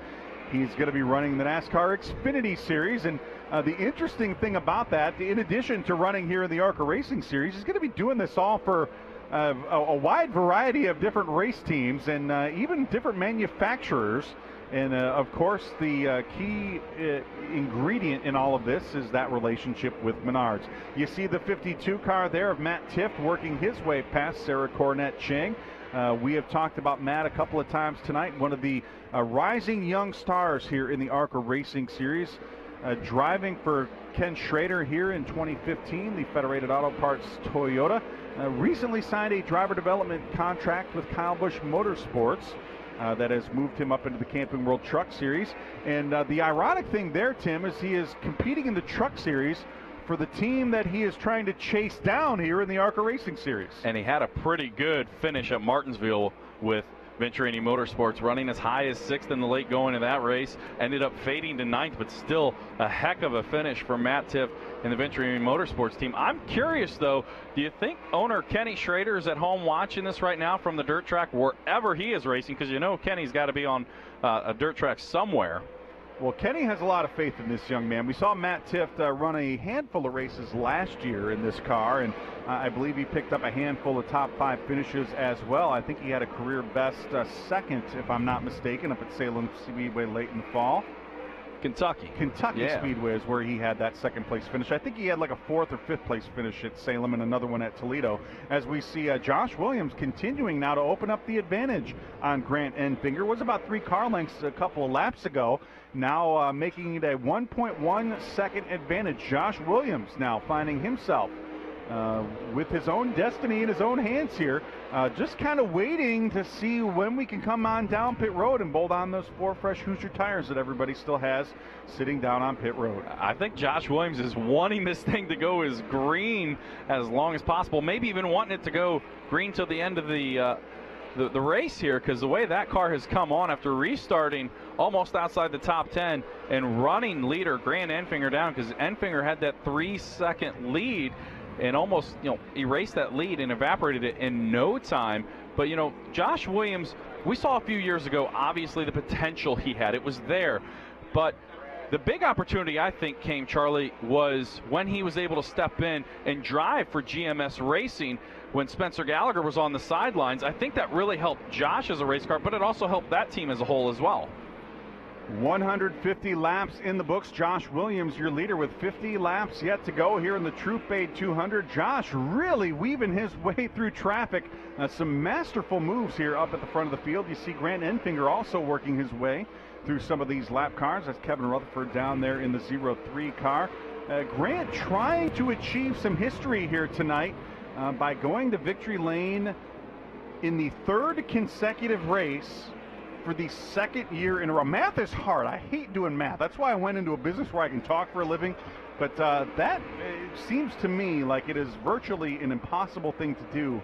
And yet here we are talking about Grant Enfinger with a very solid chance at opening his second consecutive season with 3 back-to-back wins. Especially the way the cards were dealt today. They qualified in the second position. Unfortunately, had to start at the rear of the field after not going through pre-qualifying inspection. So it looked like maybe the cards were stacked against them. However, it didn't take that 23 car long to get to the front, but right now in a solid position to try and make that history come true here. You know, as we heard from Kristen Beat down on pit road, it seemed like it was just a few laps ago, but it was a long time ago. This has been a long green flag run. Everybody was really wanting to come on down pit road with 50 to 60 laps to go to bolt on those 4 fresh tires for a run to the finish. As we see some problems here on the front straightaway, Tommy Hessert getting turned sideways. And Tim, this caution flag is exactly what I was talking about. This is going to give everybody that opportunity to come on down pit road and slap on those 4 fresh tires and make a run to the finish. The unfortunate thing is, as we see a replay here, Tommy Hessert getting hooked in the right rear and bouncing it off the outside wall here at the start-finish line. Just a tough break for Tom Hessert, who was still having a pretty good solid top 10 run here tonight. Yeah, you know, unfortunately, his misfortune is his teammate Kyle Weatherman's fortune, because Weatherman was just 1 car in front of our leader, Josh Williams, and was about to be lapped within the next couple of laps. So that's able to keep his teammate Kyle Weatherman on the lead lap. But unfortunately, Tommy Hessert, you see a lot of right front damage to the front end of that race car. Very tough break for Tom Hessert here tonight, but a very good weekend for Cunningham Motorsports, and I hate to see it end like that for one of their 2 cars here tonight. And again, Tommy Hessert, always one of those drivers that's going to find himself in contention to win, particularly on the short tracks, and not the way he wanted to end his night here in the Troop A 200, but that does give everybody that opportunity they were looking for. With 45 laps to go, they're going to come on down pit road, put those 4 fresh Hoosier tires on. The driver who comes out first really going to be in the catbird seat here tonight. You're exactly right. That first pit stop, when everybody came down pit road, Josh Williams lost 8 spots, Charlie. If he loses that many stops on the money stop here, there's no way, in my opinion, he can make it back to the front of the field and compete for that win. Josh Williams has to get it done down on pit road. Also need to see, and I fully expect that Grant Enfinger is going to have a solid pit stop, but we need to see Brandon Jones 5 off, 5 on. You cannot drop a lug nut. Matt Tift has to come down and have a good pit stop. All of these drivers still on the lead lap need to have an error-free pit stop. You may not need to pick up 4 or 5 spots on pit road, but you certainly cannot give up 4 or 5 spots on pit road. Yeah, positioning yourself for the restart is definitely something we're going to have to take a look at here as we see Josh Williams make that left-hand turn on the pit road, and everybody following Josh's lead here onto pit road. Grant Enfinger, Brandon Jones, Matt Tift making their way down pit road. Here comes Austin Wayne Self in the number 98. Everybody, as you see, right side's already going off of the number 6. New right side's going on. They're going to make their way to the left side of that automobile. Actually, no, Josh Williams must have taken 4 tires on that first stop. 2 tires for Josh Williams this time down pit road. Let's see what everybody else does. Kyle Weatherman now taking right side tires. They're already over to the left side of the Brandon Jones automobile. Good pit stop there for Grant Enfinger. You see him leaving his pit stall after a 4-tire change. Brandon Jones looks like he's going to win that battle off of pit road, take over that second position. Matt Tift, Austin Wayne Self also making their way down pit road as well. Long pit stop there for Kyle Weatherman. Some problems on the left side of that automobile for our Menards Pole Award winner here tonight. Why don't we send it down to Kristen Beat recapping this round of caution flag pit stops with a Calypso Lemonade pit report. Thanks, guys. I got confirmation from Grant Enfinger's pit. 4 tires, track bar, and air pressure. They're going to get back out on track. Back to you guys. Thank you so much, Kristen. Appreciate all your hard work for us down on pit road here today. No, it's very difficult to hear down on pit road. Kristen doing a very good job for us down there here tonight.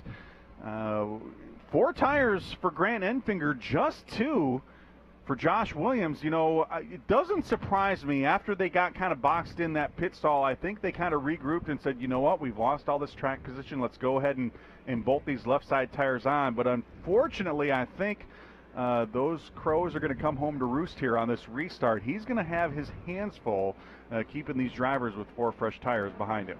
Especially Grant Enfinger. We saw how fast that race car was during that last run, getting out to a 3.7 second lead. Can anybody, if they get around Josh Williams, can anybody hang with Grant Enfinger? I really like the position that Brandon Jones is in, sitting in that 3rd position. They've done a great job adjusting on that race car all night long. You know, really wasn't a factor for about the first 100 laps, sitting outside the top 5. But that Venturini Motorsports group has worked on that race car, and Brandon Jones methodically now worked his way in position to possibly contend for victory number 3 in the ARCA Racing Series. Josh Williams scored as our leader under caution flag for the 3rd time here tonight. 158 laps, make it 159 laps in the books. Why don't we go ahead and send it down to Kristen Beat as we continue to recap caution flag pit stops with another Calypso Lemonade pit report. Thanks, guys. I just checked in with the 55 of Clay Greenfield's team.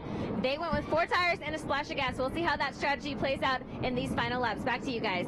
Appreciate it, Kristen. Another good report down there on pit road. Understand that, and we do see this happening right now, David Levine going to pick up the free pass here on pit road. So tough break for Clay Greenfield right there. I know he's been working and working and working, trying to keep himself in position to pick up that free pass. Maybe he can make it happen if we get another caution flag in very short order here. But boy, long night for a guy that we thought was going to be in contention for a solid top 5 run here tonight, but kind of through no circumstances or no fault of his own, circumstances kind of reached up and bit Clay Greenfield here in the early going.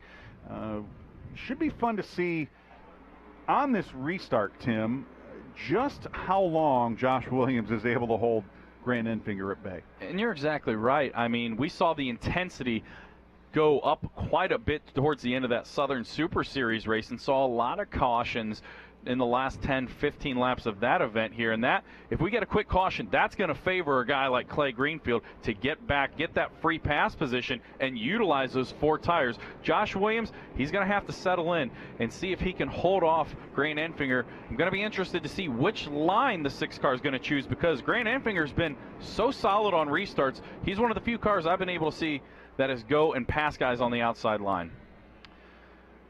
If you're going to go to victory lane here tonight, Tim, I think you are going to have to find a way to make that outside groove work for you. That bottom groove, and no one is going to willingly give up that bottom groove. And I think you're going to have to make a move to the outside. And, you know, maybe Brandon Jones is the guy to do it. Maybe Matt Tift is the guy to do it. We're going to have about 35 laps to get this one settled. Just a regular 35-lap local Saturday night feature for you. And this is going to be probably the most exciting 35 laps of the night, don't you think? Oh, absolutely. You know, the intensity we have seen until this point is going to be nothing that we are going to see on this restart, as Josh Williams is indeed going with the outside line. He must have had a spotter in his ear telling him how good that 23's been on the outside line tonight. Definitely want to keep that momentum up, particularly coming off of turn number 4 to that green flag. No surprise, Josh Williams picking that outside groove for the restart. Grant Enfinger will line up alongside in row number 1. Brandon Jones, Matt Tift in row number 2. Austin Wayne Self and Kyle Weatherman in row 3. Looks like Kevin Rutherford will start alongside, I believe that is Bobby Hamilton Jr. in row number 4. Pace car making its way down onto pit road. Field now under control of Josh Williams through turns 3 and 4. You see him hard on the gas. Rocky Anderson waving that green flag. Josh Williams trying to hold off Grant Enfinger down into turns 1 and 2. Yeah, Enfinger gets pinched down right at the yellow line, but they draw even on the backstretch. Josh Williams gets a beat out in front and tries to clear Grant Enfinger. Trying to maybe cut him off a little bit there down the backstretch. Josh still holding on to a slight advantage here at the stripe, but Grant Enfinger digging hard down on that inside groove into turn 1. Yeah, Williams knows if he gives the position away, then that could possibly be his first win slipping away from him. Enfinger has those 4 fresh Hoosier tires. Williams only has 2 on the outside line. Williams digging hard in that outside groove, but Grant Enfinger again right there side by side at the stripe. Give Enfinger the advantage off into turn number 1, and he clears him to take over the lead as a shower of sparks comes out as Josh Williams hit those bumps through turns 1 and 2. And he did a great job getting to the bottom very quickly because Matt Tifft was coming up in a hurry. And if there was the slightest opening, I think Tifft would have tried to take that second position away from Josh Williams. There is Matt Tifft right there all over the back bumper of Josh Williams through turns 1 and 2. How about that black car in that 4th position? Kyle Weatherman moving up into that 4th position as again Matt Tifft digging hard to the inside of Josh Williams off of turn number 4. Yeah, Tift's going to have to make short work of Josh Williams here. Gets the nose out in front, and he has to keep now Grant Enfinger in his sights about 4 or 5 car lengths ahead. Could this be the night Matt Tifft finally closes the deal? Well, we're talking about Grant Enfinger trying to make it 3 wins in a row, and if he looks up in the rearview mirror, everybody else in that top 5 looking for career win number 1. Matt Tifft trying to track down Grant Enfinger right now, and looks like he's able to make up a little ground off of turn number 2 and off into turn number 3. Yeah, Tifft, ran towards the back end of the top 5 for about the first 150 laps of this event. Now, after that final pit stop, they're telling him it's go time here, and now really starting to apply the pressure on the back end of Grant Enfinger for the lead. No surprise at all to see that number 52 car running strong at the front of the field. Kenny Schrader, a multiple-time winner here in the ARCA Racing Series. Ken Schrader Racing has been a part of a couple of ARCA Racing Series championships as well, dating back all the way back to a Bill Baird back in the 2000 season. So no stranger to the front of the field, but really good to see Matt Tifft on the hammer hard here tonight, trying to track down Grant Enfinger and take away that record-breaking 3rd consecutive victory to start the season. You got to imagine he wants nothing more to play the role of spoiler here and take that away from Grant Enfinger. Why don't we go ahead and send it down to Kristen Beat down on pit road, another Calypso Lemonade pit report. And understand that we just lost our connection to Kristen down there on pit road. We will try to get back to her as quickly as we can as we continue to keep an eye on that battle between Grant Enfinger in the lead and Matt Tifft trying to track him down in that 2nd position as we have some 28 laps yet to go here tonight in the Troop A 200. Now, there's been a change at the 3rd position. Austin Wayne Self, that car's come to life, restarted in the 6th position, was able to get around Brandon Jones, and then able to get around the 22 of Kyle Weatherman. Last lap, worked around Josh Williams and is quickly pulled away from him. So can he erase this deficit and get up there and contend for his first win? Mason Mitchell Motorsports, the defending ARCA Racing Series championship team. Mason Mitchell stepping out of the seat, trying to find some opportunities up in the NASCAR Camping World Truck Series, and he's here as a driver coach for Mason Mitchell, or for Austin Wayne Self, I should say, here this weekend, and not doing too bad of a job here in the late stages. 25 laps to go. Austin Wayne Self finding himself in the 3rd position, and it wasn't that long ago, Tim, that we saw, and we really thought he was going to find a way to steal some history of his own. He finished a very close 2nd to Frank Kimmel up at Winchester a couple of years ago when Frank tied Iggy Katona's all-time win record here in the ARCA Racing Series. Yeah, Austin has been knocking on the door of picking up his first career victory. Finished runner-up last year at Lucas Oil Raceway, then a week later runner-up again at Berlin Raceway. So very successful on these short tracks. Been close, hasn't led a lot of laps, but now they've adjusted on that race car all afternoon long, and they were well outside the top 10 to start this race. That Mason Mitchell Motorsports team continuously making adjustments on that 98 machine. Inside 25 laps to go in the Troop A 200 here at the Fairgrounds Speedway, just about 2 miles outside of downtown Nashville, Tennessee, one of the most historic short tracks in North America right here.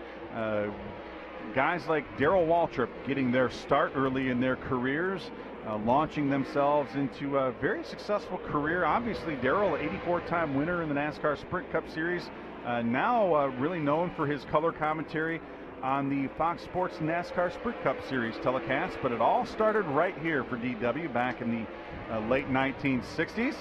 Good battle happening right here on screen. Josh Williams trying to hold back the charge of not only Kyle Weatherman, you see Kyle now dip into the inside, but Brandon Jones as well. Brandon really trying to get himself back up. Doesn't want to finish 5th. I mean, 5th would be just an absolute disaster here tonight for Brandon Jones. after 4 consecutive top 3 finishes to start his ARCA Racing Series career. But really a very good, solid run tonight again for both of these young drivers. Yeah, and they were able to pass Josh Williams almost effortlessly, Charlie, and the reason being he only took those 2 right side tires on that pit stop, and when they were able to get around him, that 6 car is faded out of the picture. It looked like during that long green flag run he was possibly going to pick up win number 1 in his career. Now fading back outside the top 5. Those 2 tires have caught up with Josh Williams. That gamble definitely did not pay off, but you know what? Sometimes you do what circumstances dictate. That was what circumstances dictated for Josh Williams here tonight. Unfortunately, not looking like it's going to pay off in a victory for the driver of the number 6 Southwest Florida Cable Construction Chevy. Brandon Jones continuing to put some pressure on Kyle Weatherman there in that number 22 car. Kyle, of course, picking up career pole award number 1 here tonight. Probably the first of many in his ARCA Racing Series career, but this young man transitioning into that Cunningham Motorsports team. Cunningham, of course, transitioning to the ARCA Ilmor 396 engine. As such, they made the switch from the Dodge body to the Ford body, and despite all of the changes, no shock at all to see that 22 car running near the front of the field. No, not at all, especially with Kyle Weatherman. We documented the successes he had here within the ARCA Racing Series back in 2013, coming in, making a very immediate impact, finishing 4th in his debut, then 2 runner-ups later that year at 2 of the hardest racetracks, Salem Speedway and Iowa Speedway. A little bit of a growing pain last year and really helped him as a race car driver behind the wheel. You can tell he's having fun tonight. He's been nothing but all smiles, enjoying another top 5 run with Cunningham. Both of these cars have ARCA Ilmor 396 engines under the hood. Both of them made the move to the new composite Gen 6 body. Both of these cost-saving moves instituted by ARCA in the off-season, both completely optional at this point, as we see plenty of the old Gen 4 style cars still out on the racetrack. We do see plenty purpose-built engines still underneath the hoods of these race cars. We're kind of letting these teams kind of cycle through their equipment as needed. But eventually, everybody's going to make the move to the Gen 6 body. Everybody's going to transition into that ARCA 396 engine. And the cost savings really will kick in when everybody's able to make that move. And that's a big thing. I mean, speaking with some of these smaller teams like Kimmel Racing, as we see leader Grant Enfinger, now we're quickly coming up 12 laps to go. He's running the older body, as we see. They elected to run the old body instead of the composite body we were talking about. But it's a cost-saving move that's going to help some of these smaller race teams like Kimmel Racing. It's going to help them be able to piece together a car in their shop rather than have to send it away to North Carolina to get some of these race car parts fixed. Grant Enfinger coming across the start-finish line to complete lap 189. 11 laps to go here in the Troop Aid 200. Right now, I don't believe that Matt Tift is going to have anything for him unless Grant Enfinger catches some traffic in an inopportune manner. Looks like right now he is just kind of working his way through traffic as needed. Very reminiscent to some of the performances we saw Grant have last year on some of these short tracks. Oh, just absolutely dominating performance. Last year led 184 of 200 laps at Mobile to win his second Mobile 200 there.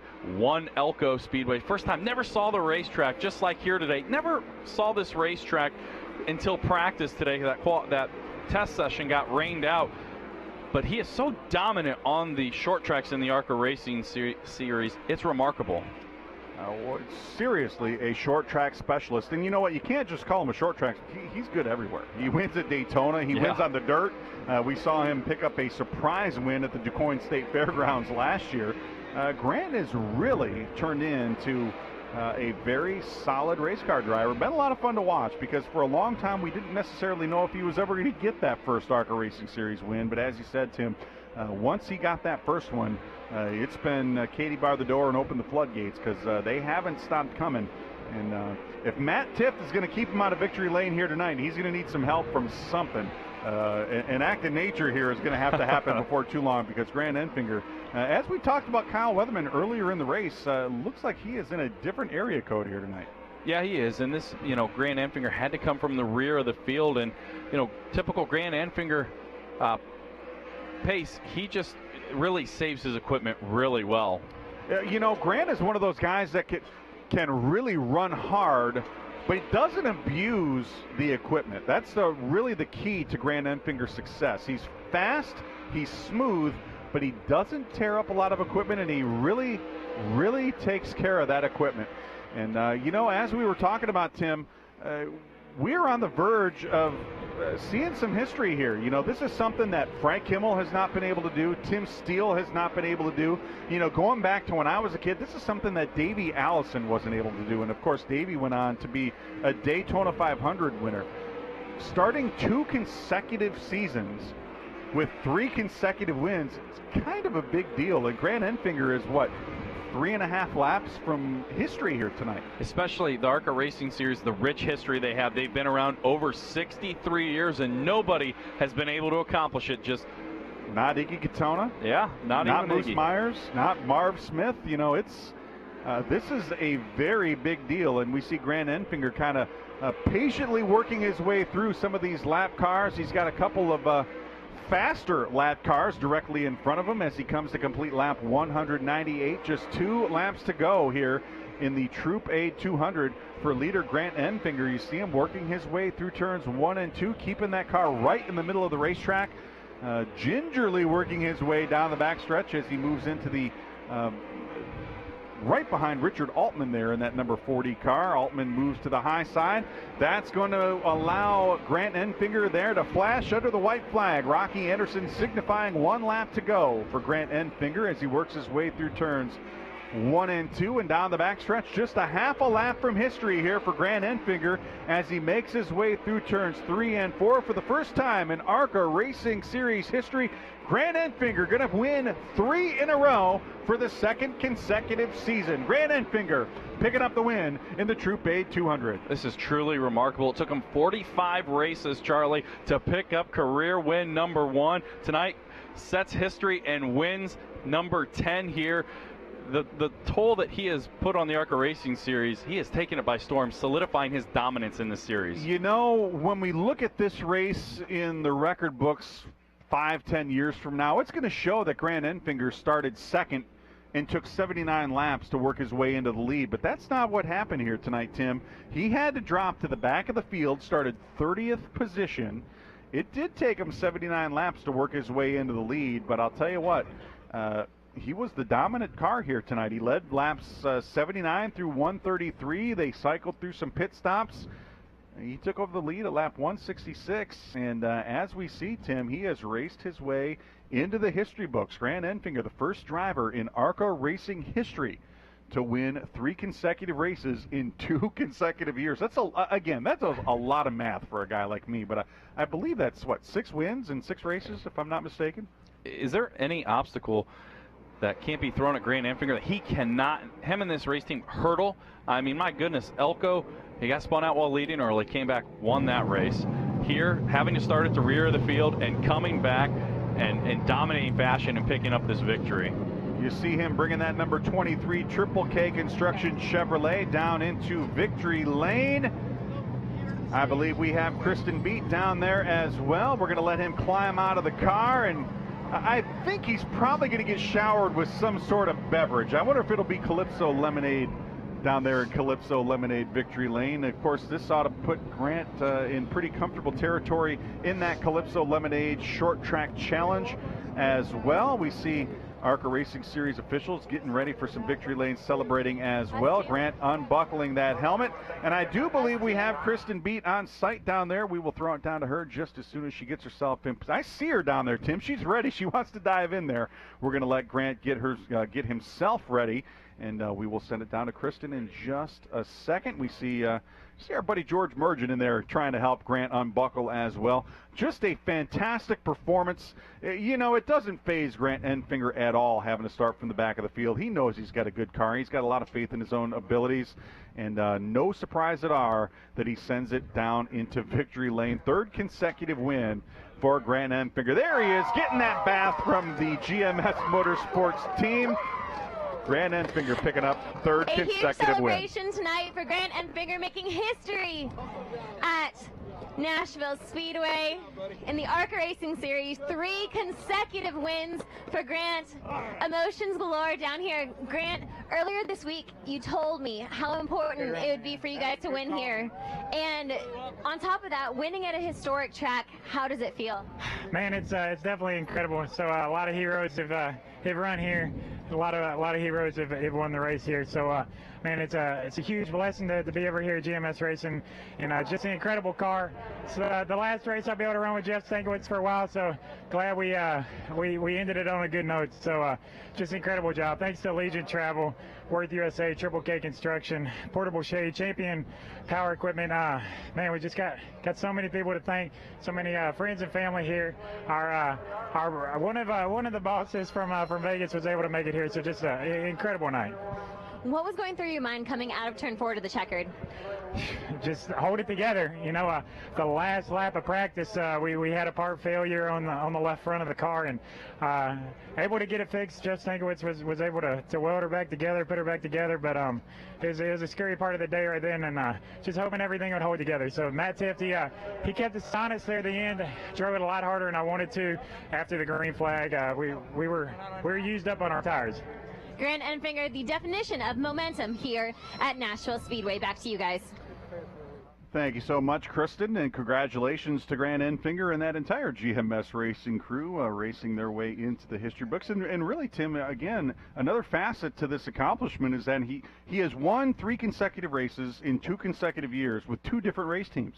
And let's just think, too, obviously we talked about the transition. GMS Racing didn't have a win until Grant Enfinger came over and their victory at Berlin Raceway. Since then, in the last 10 races, the floodgates have opened for that team. Yeah, They've won 5 out of the last 10 now. They snuck in a win with Spencer Gallagher last year, too. Don't forget that. So they have really turned the corner and become the dominant force here in the ARCA Racing Series. We're going to take a quick look at the unofficial point standings while Kristen's down trying to get some other interviews down there. Grant Enfinger, of course, on the strength of 3 wins in 3 races, he is the unofficial point leader with 720 points. Josh Williams going to hang on to that 2nd position in the point standings with 600.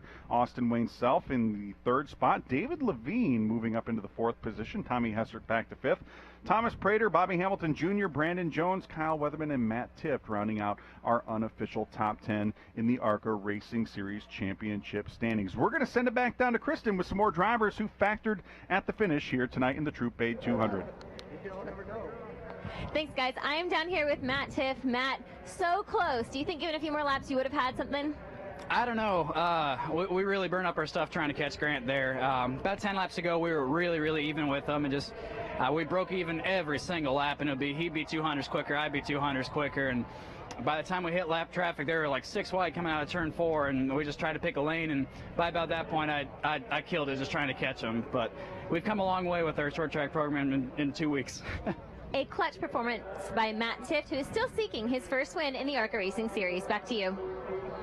Now, I'll tell you what, Kristen, that first win for Matt Tift is just around the corner. A very solid performance tonight for that young man, and we have seen him with a couple of solid performances in the NASCAR Camping World Truck Series already this season. No surprise at all that carried over to a 2nd place finish here tonight in the Troop A 200.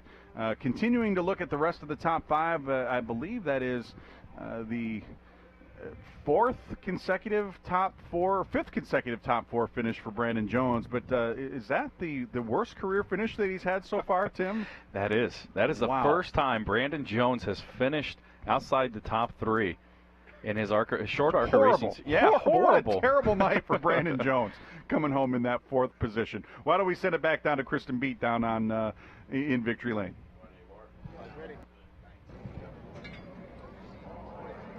All right, guys, I'm standing by with Austin Wayne, self-driver of the 98 AMTS car. Austin, a major finish for you guys tonight. Top 3, tell me about it. I got to thank these guys, Mason Mitchell Motorsports. Our Powered Energy Ford was really strong all race really. We struggled a little bit loose into the corner at the beginning of the race. But I mean, they did an outstanding job getting this car turned around from the beginning of the day. We struggled trying to tighten this car up to get it to work the way we wanted it to, and we just never gave up there throughout the race, and we put ourselves in good positions, and I think we had a winning car. I think we would have had some for Grant if the cautions played out a little different there. But it is what it is. We got a third-place finish, and we learned a lot this weekend. We got a lot of momentum for Salem, and I think we learned a lot this weekend that can help us at Salem. So I tell Grant we're coming for him. Austin Wayne Self speaking some courageous words down here on pit road. And you know, Kristen, Austin Wayne Self has a lot of reason to be optimistic heading into this next race at the Salem Speedway. He runs these ultra high banked half-mile tracks like he's been doing it for 20 years. He's not even 20 years old, and he looks like a 20-year veteran. You know, seeing that race he drove at Winchester a couple of years ago, and just how confident he was right off the bat on those on the hills, he should have a very solid shot at maybe knocking Grant off. But of course, Grant is the defending winner of the race. You know, to become the first driver to win 4 in a row to start a season, wouldn't that be something? And he's got a pretty good solid shot. He won the race there last year. I know that these young guns are going to be coming loaded for bear for Grant Enfinger next week, or in a couple of weeks at Salem Speedway. But boy, don't be surprised if Austin Wayne Self is one of the leading contenders to knock Grant Enfinger off the top of the podium. I think now there's going to be a bullseye or a target, maybe even a bounty on the 23 car, because they have taken over victory lane in the ARCA Racing Series. But you're exactly right. Austin Wayne Self and that team, they adjusted on that race car all night long, and he almost ended up taking second place. I mean, he came from a long ways back in the last 5 laps to just come up short to take away that second position from Matt Tift. Why don't we go ahead and take a quick look at the unofficial standings in the Calypso Lemonade Short Track Challenge. Of course, Grant Enfinger on the strength of 2 wins. He's got a perfect score of 400 so far, so he's going to be our leader. Brandon Jones sitting in that second spot with 380 points. Austin Wayne Self, 375. Matt Tift at 370. Kyle Weatherman, Josh Williams, David Levine, Thomas Prater, and Michael Lira rounding out the top 10. And we had a very solid night of competition. We saw Kyle Weatherman jump out into the front. We saw Michael Lira running up at the front of the field as well, also with a big handful of steering wheel right there as well. But was a very solid night for Tommy Hessman up until this very moment. He was up in the top 10, but no one had anything for Grant Enfinger as he went on to score his 3rd consecutive victory to start the 2015 racing season. And of course, he's done that 2 years in a row. Everyone gunning to knock Grant Enfinger off the top of that podium next time out at the Salem Speedway. Definitely a marked man here, and it's going to be interesting. See if anybody has anything for that 23 team. Well, we certainly appreciate everybody joining us here on the ARCA Racing Network. A real quick shout out to driver the number 25. No surprise there. Brandon Jones picking up the Scott Brand Rookie Challenge Award, Rookie of the Race here tonight in the Troop A 200. Again, appreciate everybody for joining us here on tonight's broadcast, our first live stream pay-per-view event. Thank you all for joining us here on ARCARacing.com. Tim, you and I will have the call of the audio call of the next event out down at the Salem Speedway in a couple of weeks. For everybody here, for Kristen Beat, for Tim Clagg, for everybody at ARCA, my name's Charlie Krall. Thank you so much for joining us. We look forward to talking to you again very, very soon. Until then, so long, everybody.